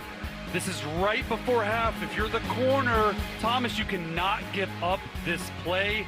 They ran a hitch and go. This changed the complexity of the entire game, gave them some confidence coming out here to start the second half.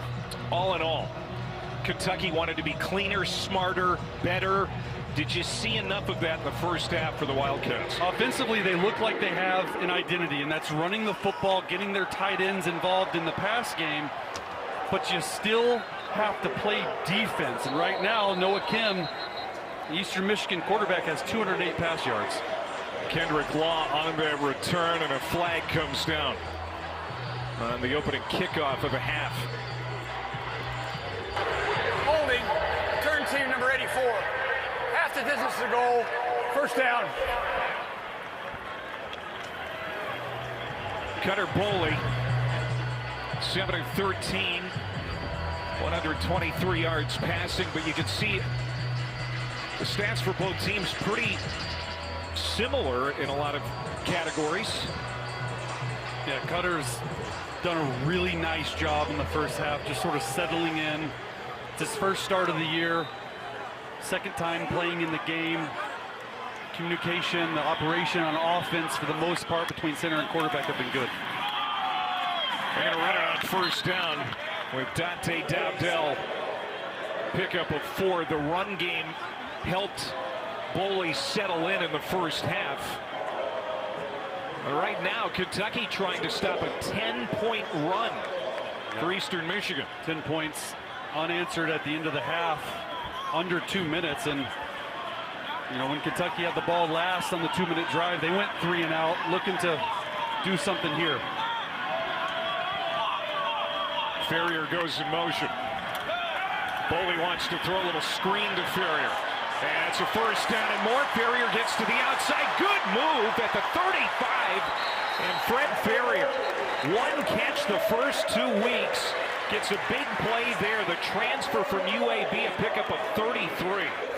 Nice little tunnel screen right here. Up here, you're just going to stop. He's going to throw it, but I want you to watch the blocking down the middle of the field, especially once the guy catches the football. Excellent job by Gilmore on the edge, and the tight end as well. These plays only work if you can block on the perimeter. Nice work. And Dowdell plunges ahead for a yard. We talked about you being a backup quarterback for a long time in your career, and just short plays, I would think, like that to the perimeter. you know, out in the flat, I'm sure got you comfortable on those situations where you had to come in. Find the easy completions. If I can throw a ball behind the line of scrimmage and you go for 30 and I still get 30 passing yards on my stats, I love that. It gets me settled into the ball game. Bush Hamden saying we need to get Cutter Boley comfortable as soon as possible. They did that right away in the first half, trying to get him settled in here early in the second half. Forced out of the pocket, being chased to the sideline, throws it away. That'll be third down.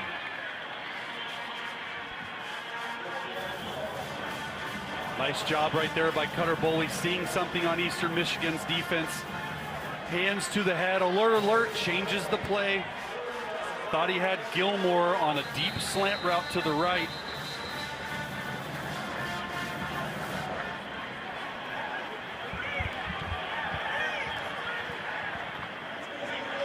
And timeout.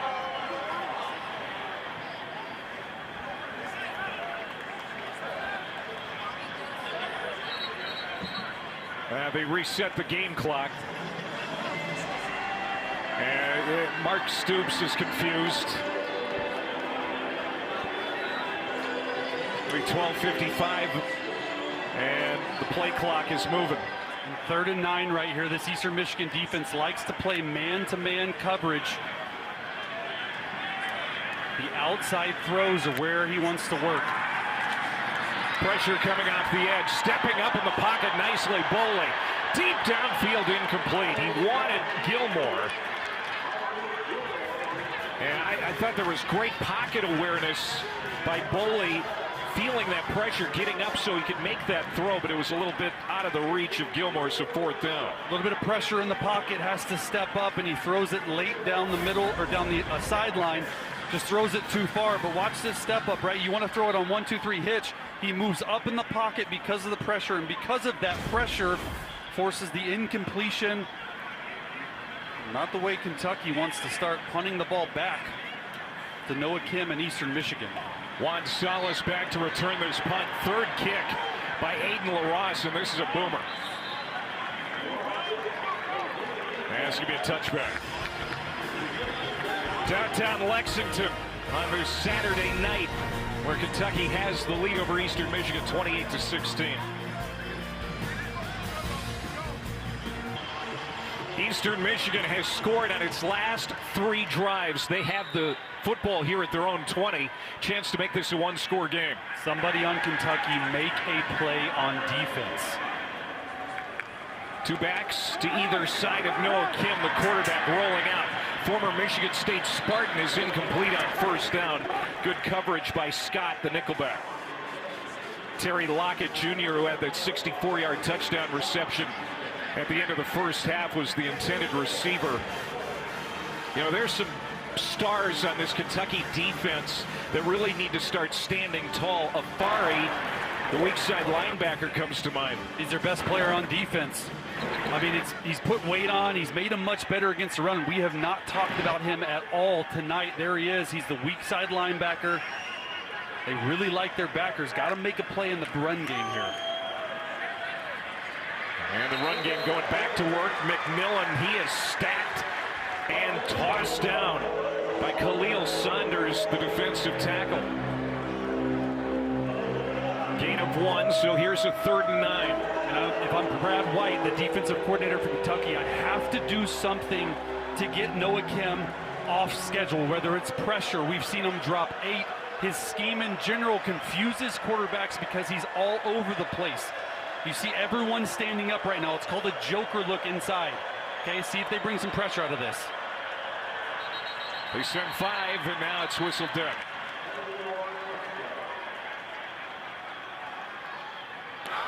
False start. Offense number 79. 5-yard penalty. It remains 3rd down. Everett Small, redshirt freshman, starting at center for Mickey Revelinski. Kentucky really likes their 3-down package here. 3 defensive linemen on 3rd down. They can bring 7. They can drop 8. It's exactly what they're doing right here. Now the 3rd and 14. Imagine they would drop 8 to make it more difficult for Kim to find an open receiver. Conservative call. They run it straight up the middle with McMillan, and Tomasak will come out with the punting unit. Alex Safari, the SEC's leading tackler coming into the night, indeed makes that stop. And so Kentucky's going to get the football back and possibly a decent field position. Yeah, absolutely. Great stop. Great 3 and out there by Kentucky's defense. They needed it. They've given up almost 290 plus yards this game. A huge stop to start the second half. Get it back to Cutter Boley. Good field position. Let them settle in. Wobbly punt by Tomasak. Bryant, who had the 2 interceptions last week. He's dangerous in the return game, too. Finally brought down at the 37-yard line. Bryant, the junior from Lexington. And so now Kentucky leading 28-16. We'll get it back in the hands of Cutter Boley in this offense. Bush Hamden said he was embarrassed last week. I got to believe he feels pretty good about the way this game has gone offensively for the most part, especially with the new quarterback. Exactly, especially with the new quarterback. But here's what I want to see. They have 3 catches by receivers. 2 of them are behind the line of scrimmage. They want to see their receivers get started. They stay on the ground on first down, and McGowan, a big burst up the middle, and he'll get to the 49 of Eastern Michigan. Seth McGowan on pace to be the leading rusher again 2 weeks in a row. Well, if you're running it like that, you don't need your receivers taking catches right there. We've seen this play again. They're pulling the left tackle, they're pulling the left tight end. It's the gap scheme, and they're running right through the teeth of this Eastern Michigan defense. 12 carries, 79 yards, averaging almost 7 yards a tote. And here he goes again. He's going to be ankle tackled just inside the 45-yard line by McNulty. It's his first game of the year. He's been out with a foot injury. 2nd and 5.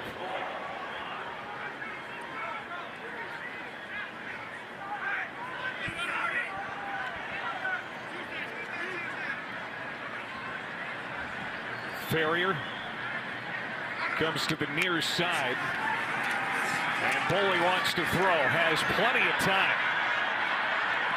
Still looking, pointing downfield, and now he's going to tuck it. Good coverage in the secondary by the Eagles. Boley gets close to the line to gain. Sterling Miles angled him out of bounds. And this is growth for Cutter Boley. Even early in the game, we saw that dropped interception on 3rd down. Nothing was open. I mean, they had everyone covered. Don't put the ball in harm's way. Use your legs, exactly what Bush Hamden wanted to say. A nice job there on the first down scramble to get the first down, excuse me. But that's growth within game. That's what they wanted to see. Yeah, Mark Stoops. So we've had very little in the way of a quarterback run game the first 2 weeks. That was impressive there to extend the play and get the first down. Now McGowan again. Running backs coach Jay Boulware coached McGowan at Oklahoma before he ran into some legal issues, got in trouble with the law.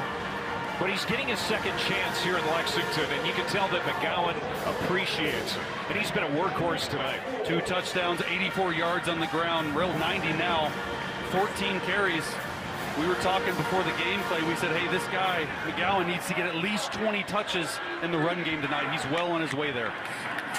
2nd and 4. That little bit of daylight closed quickly up the middle, so it's going to be 3rd down. Eastern Michigan, they got back to basics this week in practice. A lot of missed tackles the first 2 games of the season. Chris Creighton says his defense was hungry for a better performance tonight. And they need a big stop here on 3rd down. Biggest issue they've had, Clay, they've missed 48 tackles in 2 games. They've tackled pretty well here so far tonight. Out of the shotgun, Boley. 3rd and 4, and it's dropped. Incomplete. Fred Ferrier had it and lost it. That would have been a first down. Instead, it's 4th down. And it's going to be a really long field goal attempt now for the Kentucky Wildcats. You see right here, right in his hands. You don't want to jump if you're the receiver, perfect throw. Nice field goal range right here, though. Well, they trust him at this distance. Jacob Coway, the redshirt freshman from Billings, a 51-yard attempt, and it's off the upright but gets in. Jacob Coway doinks it off the upright and sneaks it in from 51 yards out. And he stays perfect on field goal attempts this year. I was hoping you'd use the word doink. That was impressive there from 51 yards. Just going off the top of the upright, getting the dealer's bounce right there. He made it. Kentucky, Eastern Michigan when we get back. He's always produced great players, including Crosby. He is the general manager of the Eastern Michigan college football program. He was hired back in April by Chris Creighton. Yeah, what does that mean? A former or a pro NFL player being the assistant GM. I don't know. New age of college football, huh? Yep. Well, all Hall of Famers, except maybe this guy right here. That's pretty good. We're seeing a lot in college football. Andrew Luck, of course, another notable name that is a general manager at Stanford. I think in this age of college football, Chase, you're going to see that. You know, there's so much to manage in the way of personnel, so much money, name, image, and likeness, all of it in the equation now. Absolutely. Andrew Luck at Stanford, I mean, he is in the office every single day working his tail off to get that program turned around. It's impressive, for sure. Noah Kim, over 200 yards passing, has thrown a touchdown, has an interception. That interception happened on the first play from scrimmage tonight. Otherwise, it's been a pretty good evening for Noah Kim. Transfer from Coastal Carolina. He uncorks one to the sideline. It lands incomplete.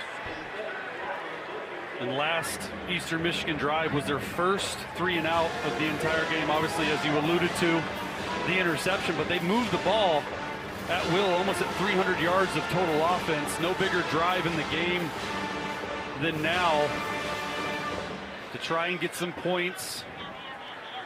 Cut this to a one-possession game with a touchdown and an extra point. Porter Rooks moves in motion to the slot. Kim has time, stands tall, throws on the crossing route, caught, and down to the 32-yard line is Joshua Long. And 5 catches, 63 yards, and a touchdown in the first couple of weeks. He's been pretty quiet tonight. 3rd down and 3. And now did they get Kentucky to jump? Just like it.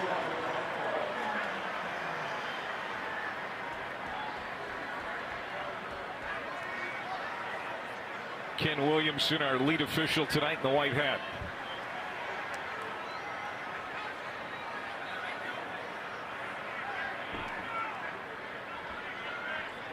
This is what Eastern Michigan has been doing all game long. They rush up to the field. Snap, false start, offense 77. 5-yard penalty. It remains 3rd down. Doji Dawe, the right tackle from Molly. He has been learning the college game as he goes. Let's check him out right there. It looked to me that the nose tackle jumped first, and then he reacted off of that. But 3rd and 8. So a break for Kentucky. Eastern Michigan just 2 of 8 on 3rd down. Comebacker caught well short of the line to gain. They needed the 35, and Devereaux doesn't get there.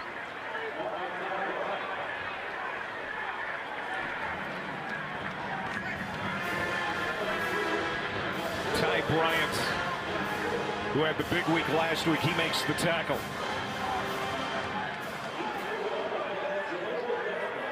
Thrown underneath the sticks there to try and get the 1st down. Nice job tackling an open space by that Kentucky defense.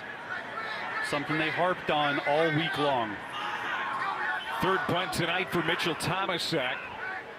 Jamori Maclin is going to take a turn here returning a punt, but another flag comes in. This might be delay a game. Delay a game, offense, 5-yard penalty. It remains 4th down. So they'll back it up 5 yards. Unlike Eastern Michigan, they're one of the least penalized teams in all of FBS. They came into the game with no turnovers, being really not penalized a lot. And now Maclin comes up. Bryant's going to come back out to return this punt. And again whistles. And we've got a holdup.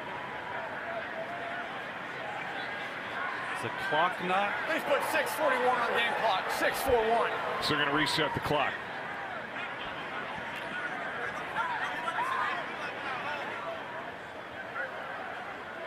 It's been a busy Saturday in college football, and a lot of big games too.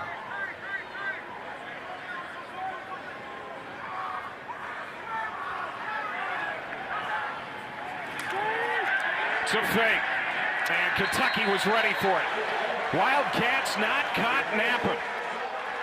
C.J. Works read that perfectly, the true freshman from Dayton, Ohio. And look at the field position for Kentucky. They're going to have it inside their 30. Number 15, they got everyone up right here. They're trying to play punt safe. They were ready for it. Got like 9 guys on the line of scrimmage. Don't really agree with the call right here by Chris Creighton.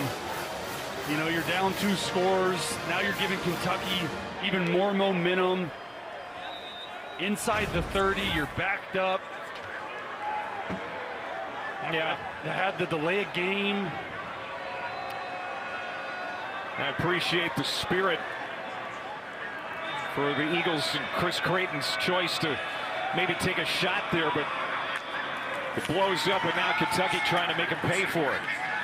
They'll run it on first down. And Jason Patterson gets his first carry of 2025. He is a redshirt freshman running back out of Florida.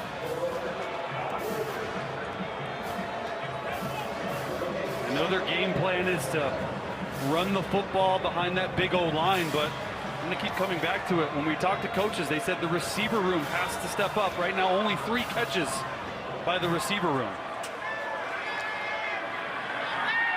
Play action, getting heated up. Boley got rid of it to Kendrick Law. He is explosive, and that is a touchdown. 27 yards. Kendrick Law taking it to the house.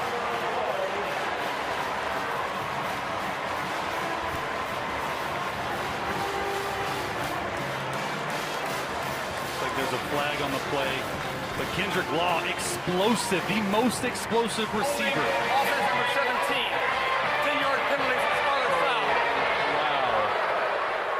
Check it out. Must be a spot foul as to take the touchdown off the board. As soon as I say get the ball into the receiver's hands, they do it to Law, their most shifty and elusive playmaker. And number 17 at the top of the screen right there with the hole. As soon as he knows he's past him, he tackles him. Something that can't happen right there. Now Kentucky's going to get the first down, but the touchdown comes off the board. And they'll spot it at the 14-yard line.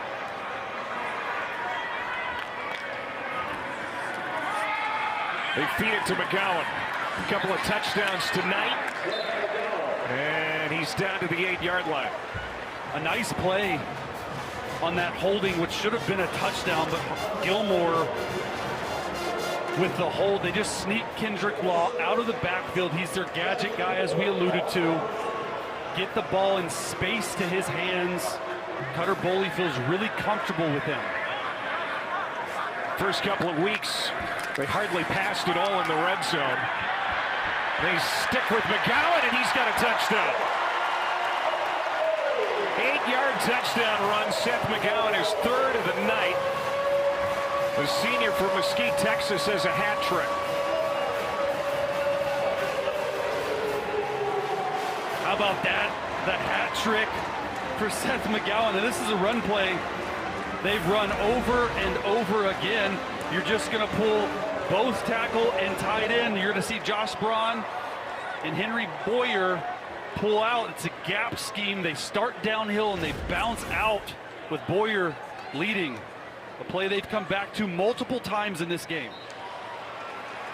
Cowboy tucks it in that near upright again. Here's another look at that touchdown for Seth McGowan. Boy, it's been a big night for the senior. 3 touchdowns here in Lexington. 3-touchdown night for Seth McGowan. 6'1", 215-pound senior running back who's getting his second chance at FBS college football here in Lexington, Kentucky. 17 carries, 104 yards, averaging 6 yards a touch. We said that they would likely lean on the run game tonight to give Cutter Boley a wide berth, and they have, and it has been effective. Let's take a look at this week's college football rankings brought to us by Allstate. It's been a busy day in college football. There you see the top 10 and no upsets to talk about. And, you know, that Georgia win over Tennessee in Knoxville, that was a fun one to watch. That's the game of the day for me. Georgia, Gunnar Stockton, we had him last week. Wasn't pushing the ball down the field. Today at Rocky Top was able to go in there in a hostile environment versus a really good Tennessee team and get a win. Eastern Michigan down now 38-16. 5 minutes left here in the third quarter. Kim dumps it off short. And it's caught by McMillan, the running back. Pretty good catch, pretty good run after the catch, and that's going to be a first down. So that decision by Chris Creighton on the last drive for Eastern Michigan to fake the punt, 4th and 7 at their own 27. Kentucky was ready for it, and they made them pay with a touchdown drive. Yeah, I don't really agree with it. I know they're trying to be aggressive and trying to catch them off guard, but you get a delay of game penalty. Then you have a clock issue where they have to reset it. And you go out there and you give Kentucky a short field. Ben Prosper, the receiver, tiptoes along that sideline. It's going to be a gain of about 7.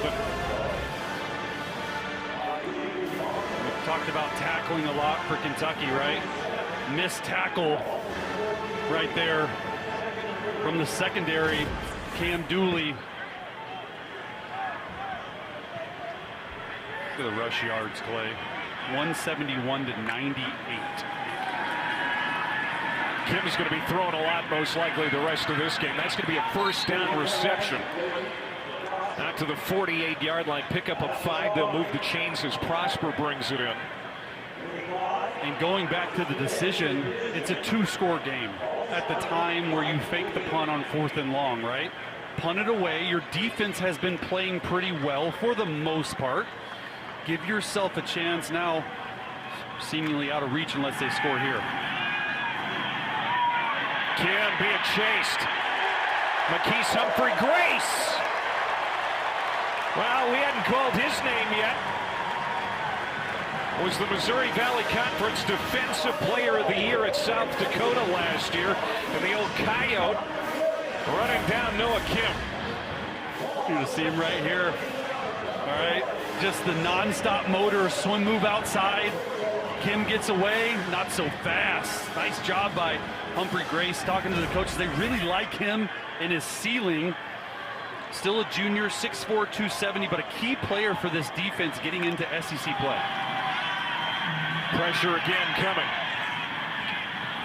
Kim got rid of it, and that's going to be a completion out to the 44. That's a really good catch by Long, and it'll set up 3rd down and long. Really nice catch right there. Pretty good coverage by Sam Green, number 2 right there, who plays their jack.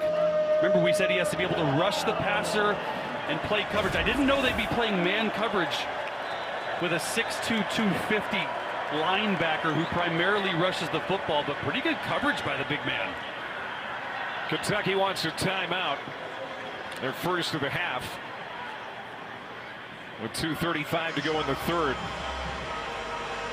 Well, tonight, after Vandy and number 11 South Carolina wraps up over on the SEC Network, be sure to catch SEC Football Final with Dari Noka, Chris Doring, and Benjamin Watson. They'll take you through the day. The biggest stories, get you all caught up after this Saturday here in Week 3.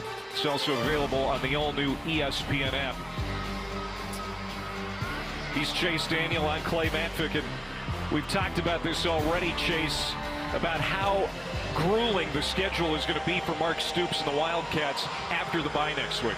And then you go to at South Carolina, Lenore Sellers, at Georgia. You know, they big win today. Then you go to get Texas at home with Arch Manning here in Kentucky. Tennessee, Auburn. I mean, the schedule is just absolutely brutal. And both, by the way, after Auburn, you got Florida. Yeah. Plus another non-conference game at the end with Louisville, their arch nemesis. They're going to be competitive in the ACC again this year. Kim takes off, gets into plus territory, well short of the line to gain. That's a gain of 10, but needed about 4 more yards. So 4th down, they're going to go for it, keeping the offense on the field. Their defense is not even remotely set. And they got them to jump off sides last time.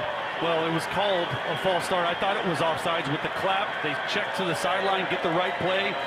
You see Noah Kim right there signaling to his receivers down here. Draw. And Kim is going to be close, but we'll see where they spot it. Khalil Saunders, the defensive tackle. He got to him before he could pick up the first down. Big stop for Saunders and this Kentucky defense. He's fake signaling out to his receivers to make the defense see where he's going. And then Khalil Saunders, all 6'5", 300 pounds of him, sheds a block. Nice tackle there, big man. Again, when we talked to Brad White, the defensive coordinator, he said, you know, it's not the front 7. It's not the linebacking. It's the perimeter stuff that's really been plaguing our defense. He's been really proud of the defensive line and the linebackers. Absolutely, and look, he's the last line of defense really right there when they're running a quarterback draw. They're in that odd front, which is 3 defensive linemen center covered, and sheds the block really nicely. Makes a tackle, turnover on downs. So Cutter Boley wants to throw again. He's had a career passing night, and he's into plus territory. Good catch and run, big play, and another explosive for the Kentucky offense. And this time it's Jamori Maclin. Better late than never for Maclin to get involved. Give him 36. He's a guy that I thought needed to get more involved in the offense. Just running a little slant route behind the linebackers in front of the safety. And he's got elite speed. This is a guy that I saw in film study and we thought needed to get the ball in his hands more often so they can be more explosive on offense. That's his first catch tonight. He got hot at the end of last year. Put up some big numbers. Good run up the middle for Patterson, his second carry, and it's first down and goal to go after Patterson rips it off for a dozen. And Eastern Michigan's defensive line is just getting worn down behind this big blue wall of an offensive line in Kentucky. They're just running right at them. I mean, these running backs aren't even getting touched until 5, 6, 7 yards down the field. It's impressive. Kentucky has been perfect in the red zone. 5 for 5, all touchdowns. Patterson again drops his shoulder and gets to about the 4. Well, it's good to see somebody other than Dowdell and McGowan getting some work. They have been worked really hard the first couple of weeks, and now Jason Patterson is working into the running back rotation for the Wildcats. Yeah, the more depth you have, the better as they go through this brutal gauntlet of stretch of SEC games, right? Jason Patterson's probably his game the rest of the way through. Boley pumps, looking to run, and he's going to be sacked. Dropped at the 15-yard line. And another marker comes in. That was Carter Evans who got to Boley, but we have a penalty flag as the quarter comes to an end. Holding on the defense, number 1. The penalty will be enforced half an inch to the goal and includes an automatic first down. So an automatic first down to start the fourth quarter as Joshua Scott was called for that penalty. 3 quarters in the books here in Lexington, Kentucky.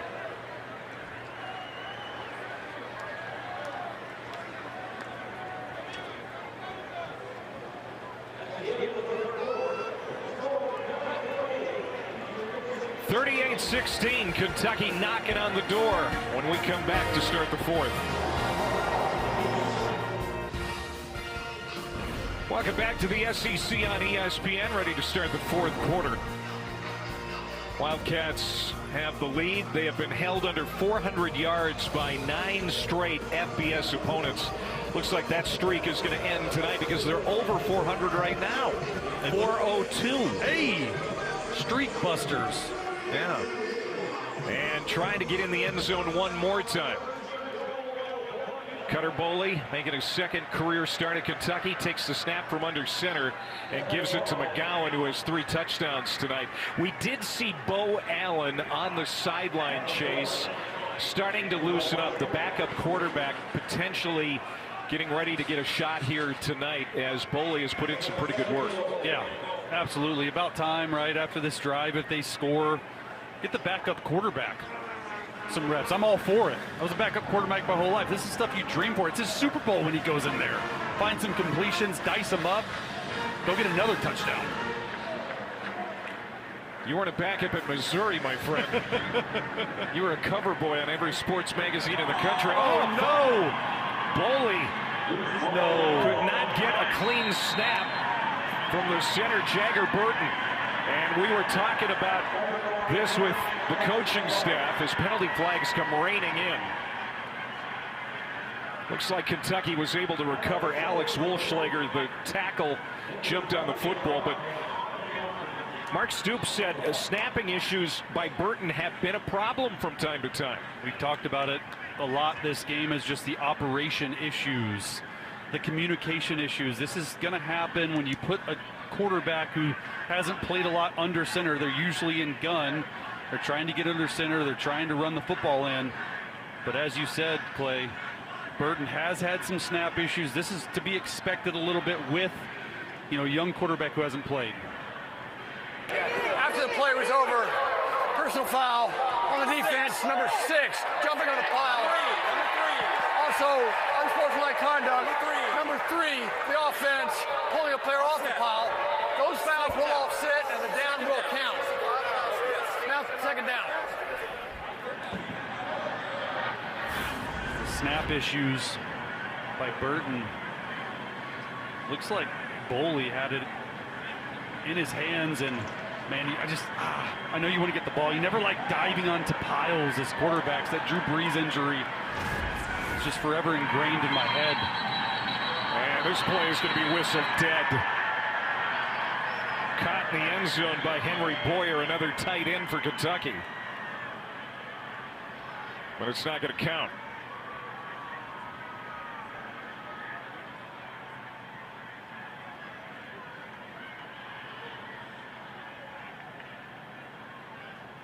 Sloppy right now, right? Well, Kentucky's goal this week was to be cleaner, sharper, and better. And at times we've seen that. Not sure what's going on. Stoops does not look happy. Are they picking up the flag?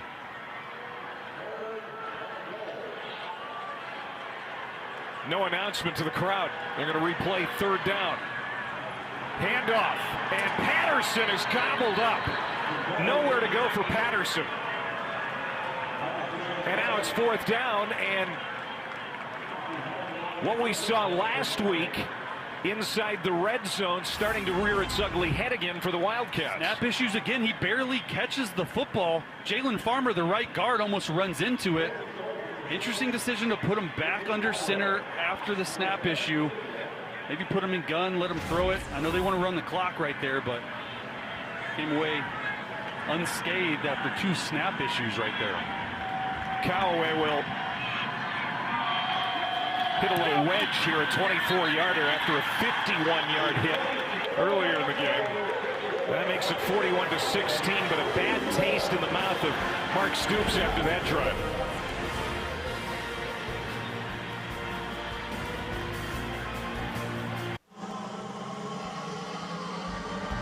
21-16, Kentucky here in the fourth quarter. ESPN supports the College Football Playoff Foundation's Extra Yard for Teachers Week. Each year we celebrate great teachers across the country who have inspired so many of us. Nominate a great teacher in your community by visiting cfpfoundation.org. My father-in-law, Ron, a high school principal for 35 years. Hey, yeah. I'm going to nominate my kid's kindergarten teacher for this.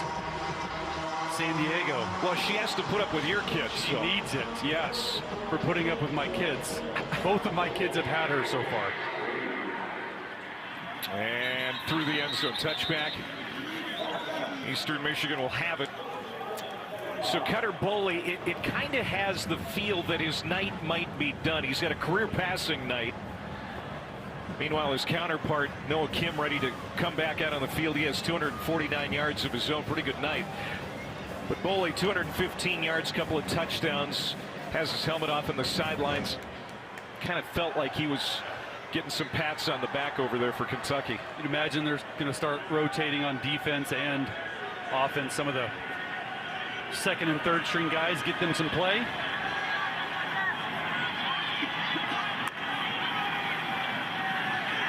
They fake the jet sweep, dump it off, short ball's loose. Was that behind? Was it live? No, incomplete. Thought that may have been a backward pass and been live, but it wasn't. Close.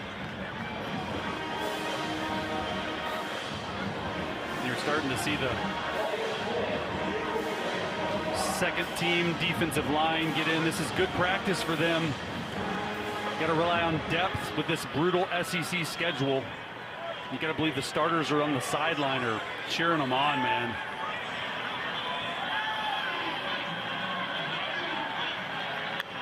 Second down and 10.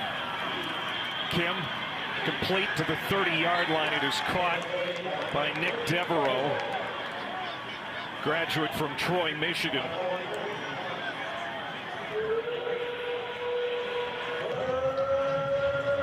There you see the starters for that Kentucky defense. Taking it easy right now. They're locked in. Love to see it. Third down and 3.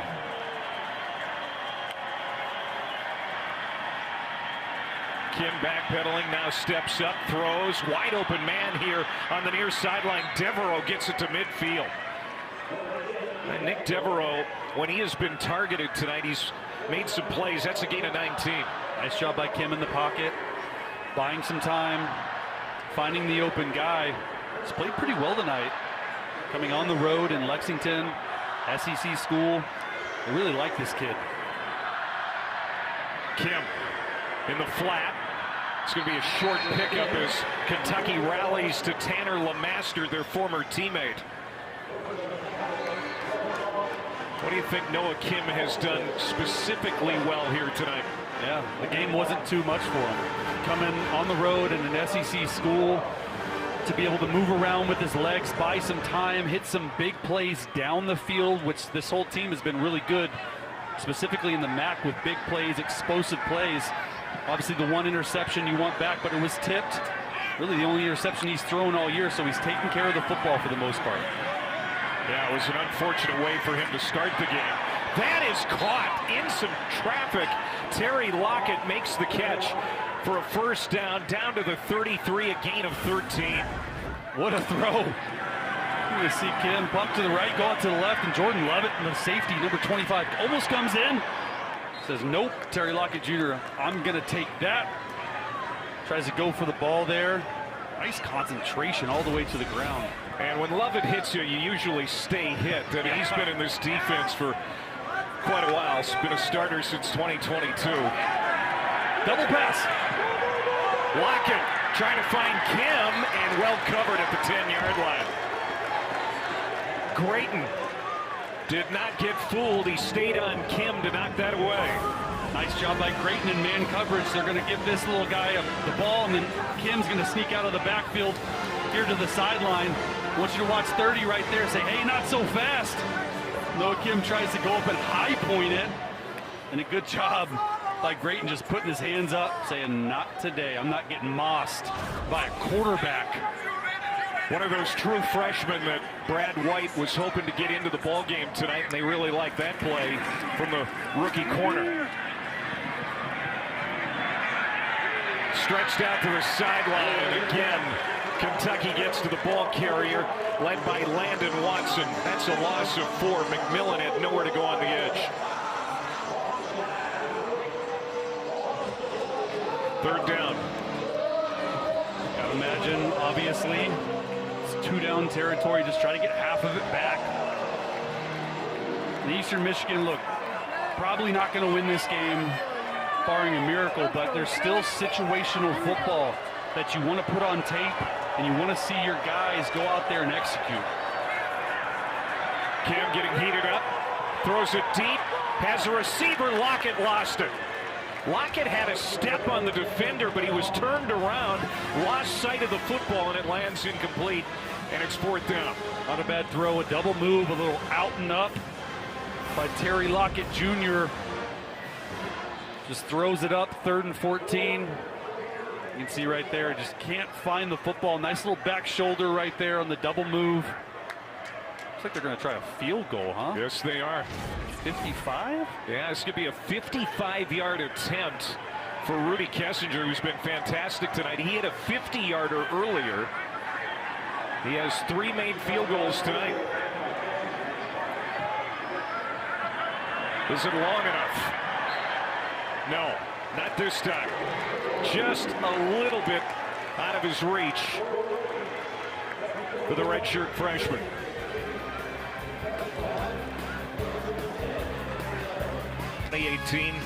Had one of the great seasons in Kentucky history that year. Their all-time sacks leader, now a 2-time Pro Bowler with the Jags. He's a beast on the Jags. I remember facing him a couple times. Not a fun one to block. There's going to be a loss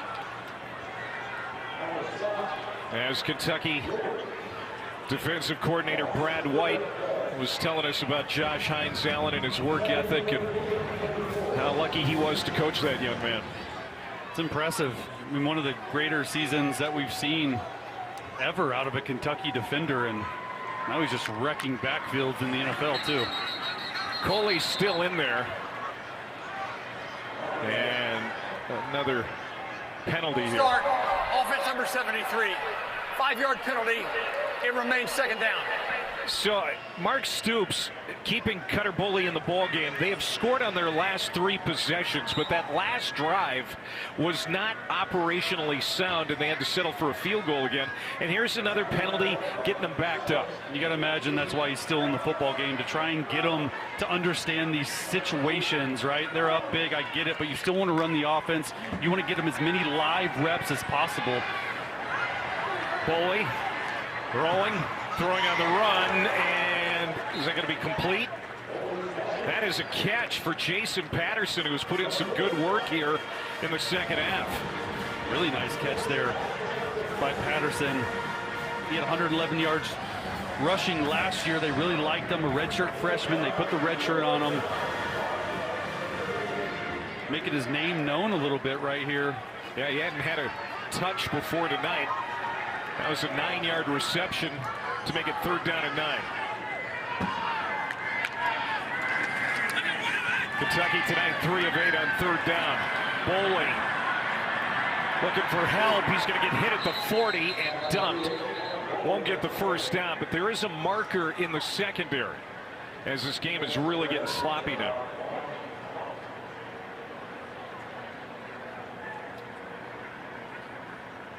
Holding defense number 1. 10-yard penalty into the run. Includes an automatic 1st down. So that'll move the chains for Kentucky. Joshua Scott out on the perimeter with the hold. And I know they're trying to get Boley some reps, right? But 3rd down, you go out there, scramble, take a huge hit. I mean, the gauntlet of SEC play coming up. If you're going to stay in the football game, don't take any hits. You finally found a quarterback you like. Showed a little bit of promise. Don't take unnecessary hits like that. They run it with Patterson, and he'll plow inside the 45 on 1st down. Yeah, Bo Allen is the backup, a sixth-year veteran who came to Kentucky as a true freshman in 2020, but at the FBS level has not played a lot of football. In fact, he hasn't thrown a pass in a college football game since 2022 when he was at Tarleton State. I'm sure he would like to get into this ball game at some point. As Patterson moves the pile close to the first down marker, stopped just short of the 40, a gain of 3. Yeah, they really like Bo Allen. Coaches are talking to us in the production meeting saying, hey, you can go in, you can get completions. I actually talked to him down on the field. He was excited to dress out, to be the backup quarterback, hopeful to get in, really smart, instinctual.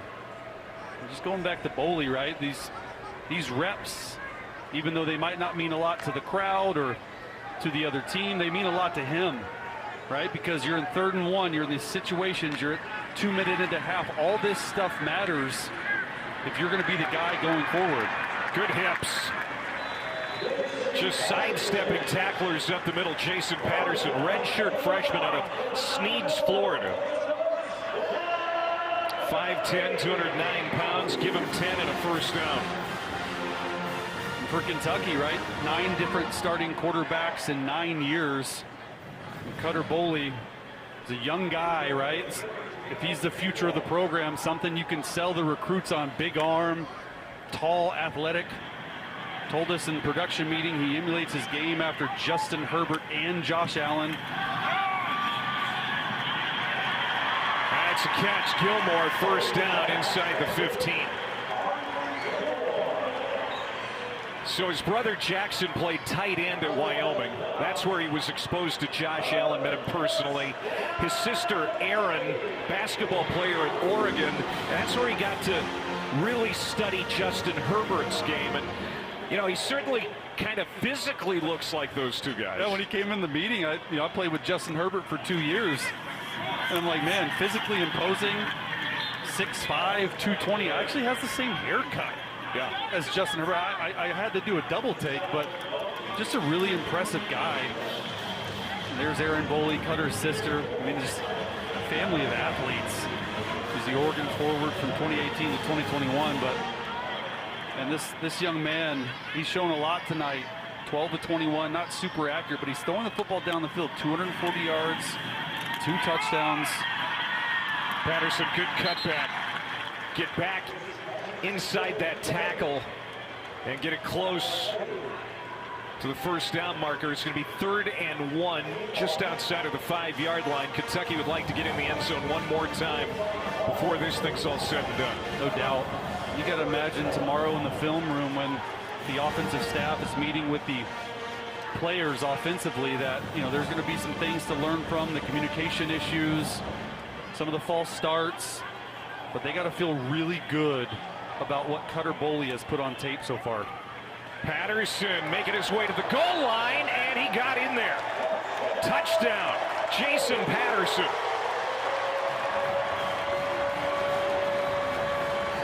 Cap at a 10-play drive, and Patterson did a lot of the heavy lifting. Count them. 1, 2, 3, 4 rushing touchdowns for Kentucky tonight. This is who they are. And Jason Patterson just right up the gut. He's right there, excuse me. You got Law in the background. This is fullback dive they've done a lot of, and spinning, trying to get himself in. Is that his first touchdown, Clay? First touchdown. He didn't have a carry before tonight. Let's go, man. Super pumped for that young man. Showing some elusiveness, though. No, the running game has been good. McGowan goes over 100 yards tonight. He had 3 touchdowns. Patterson, his first touchdown of the year.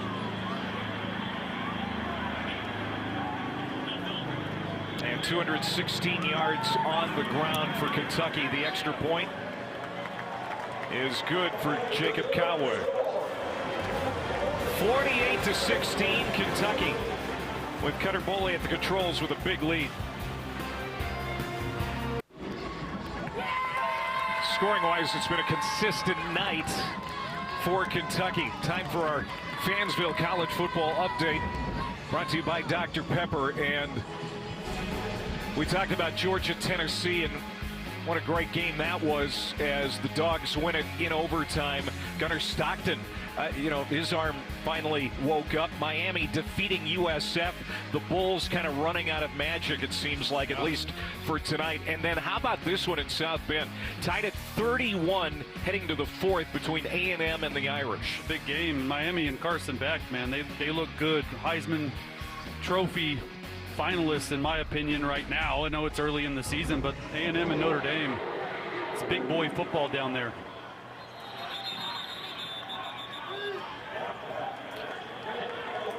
Eastern Michigan's quarterback Kim, a career high 292 yards.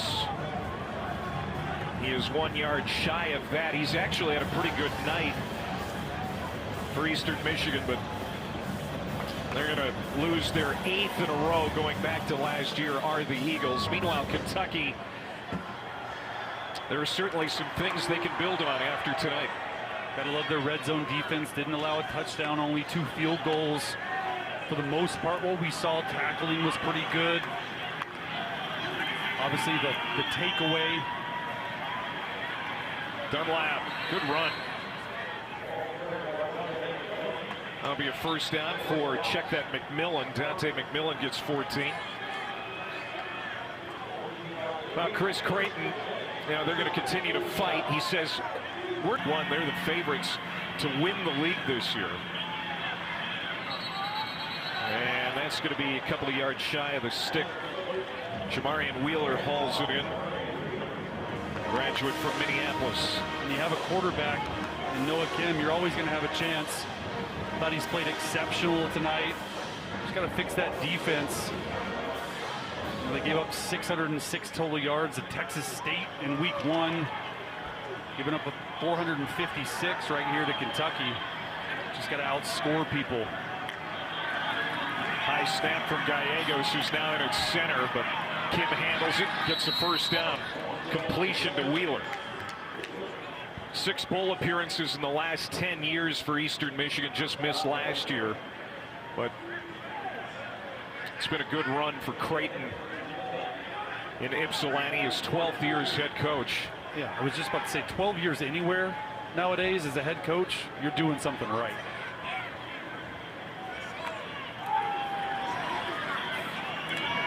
Kim going to the sideline, and that was a good pass, but right through the hands of Wheeler, couldn't haul it in. Mike Piatkowski, who's the offensive coordinator for the Eagles, was Creighton's record-setting quarterback at Drake. As there's a man down for Kentucky. Looks like Terion Nichols, cornerback. That's actually Creighton.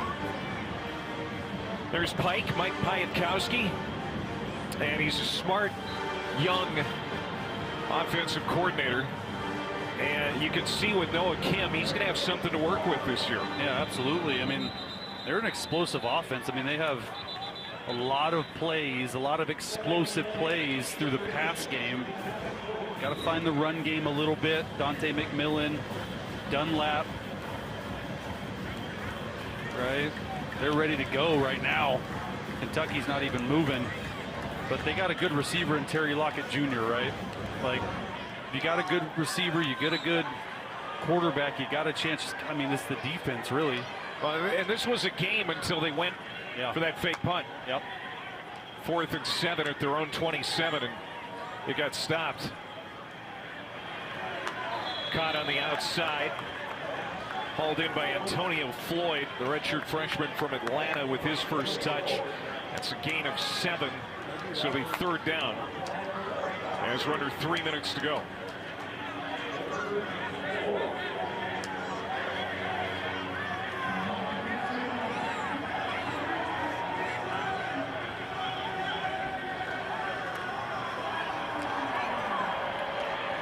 Kim backpedaling. Open receiver. That's going to be a first down inside the 25. Down to the 21. Ben Prosper. 14 more for Prosper, who has made a couple of catches tonight. That's his 3rd. And now flags. Another false start.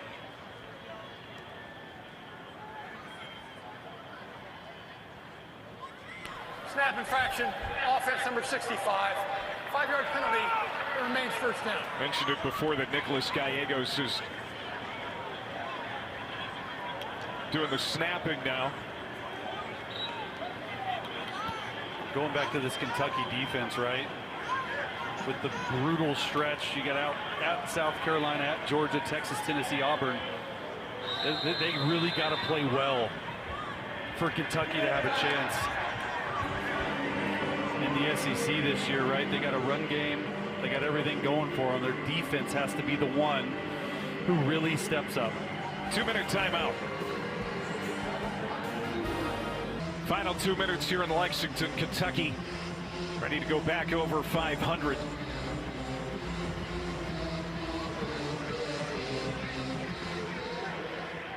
So out of the timeout, first down. First down at 15 for Eastern Michigan.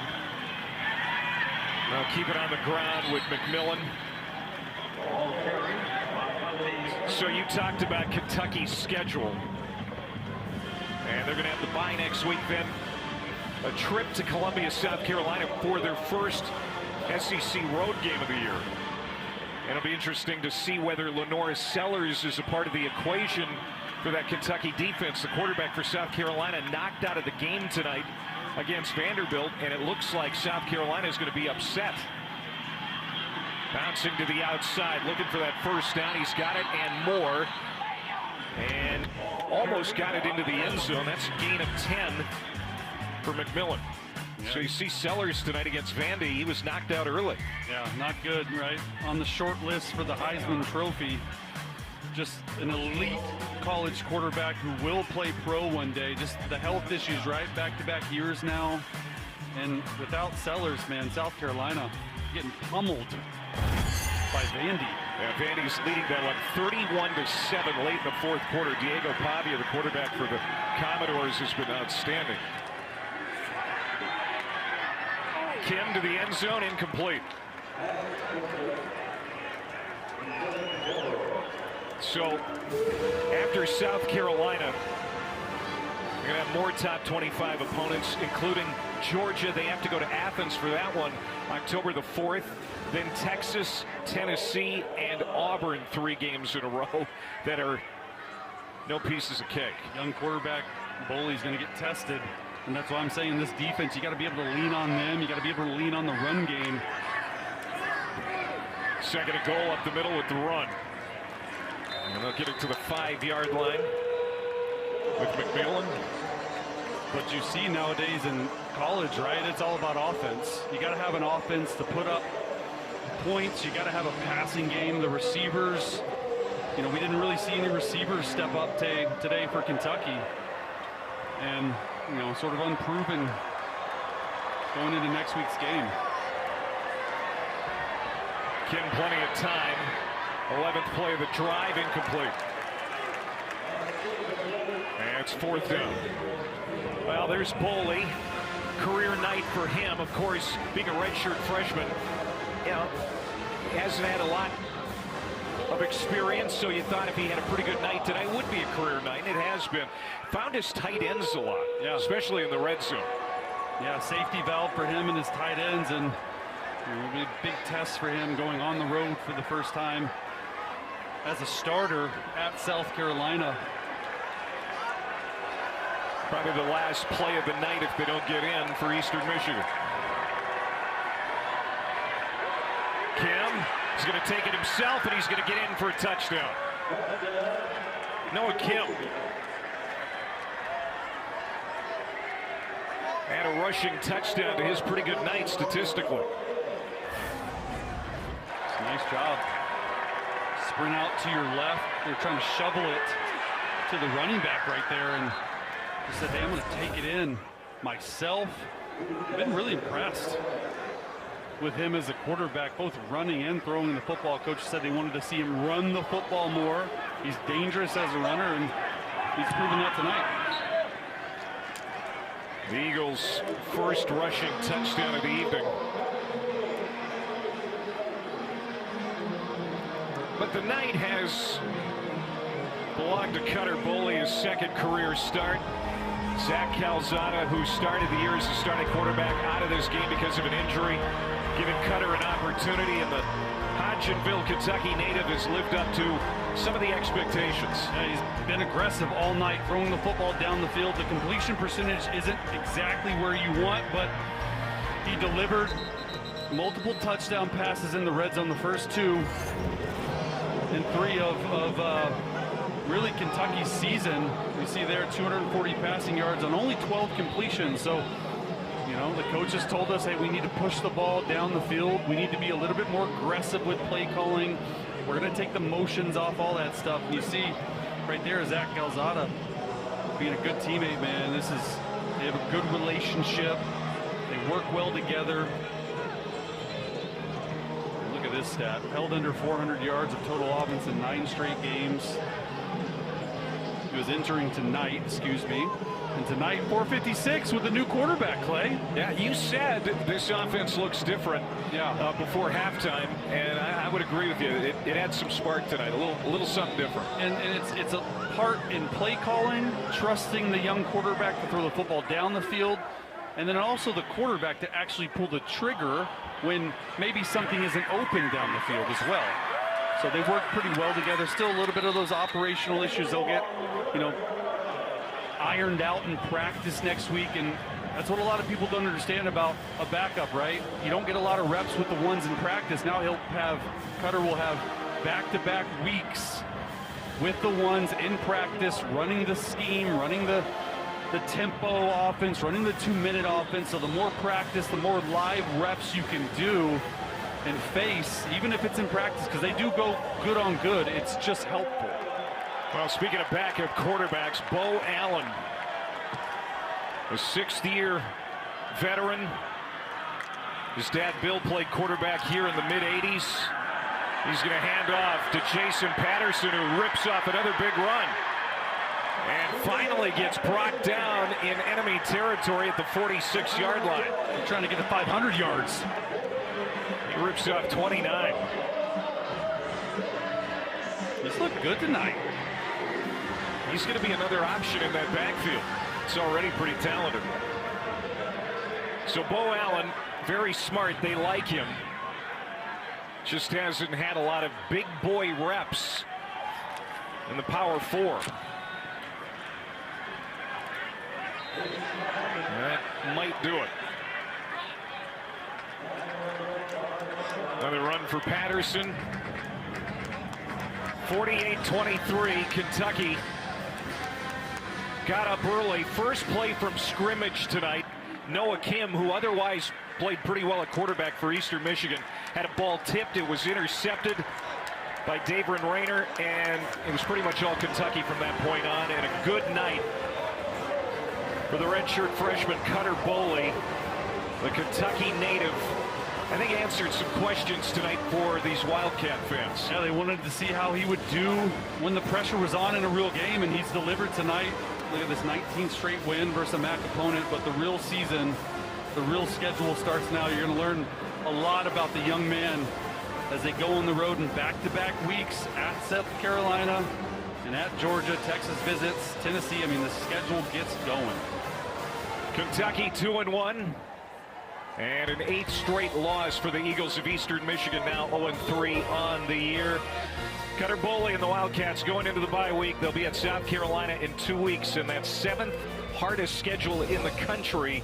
It'll be a daunting one as the season wears on for the team in blue. For Chase Daniel and our entire crew, I'm Clay Matvick saying so long from Lexington. 48-23. The Wildcats win it here at home.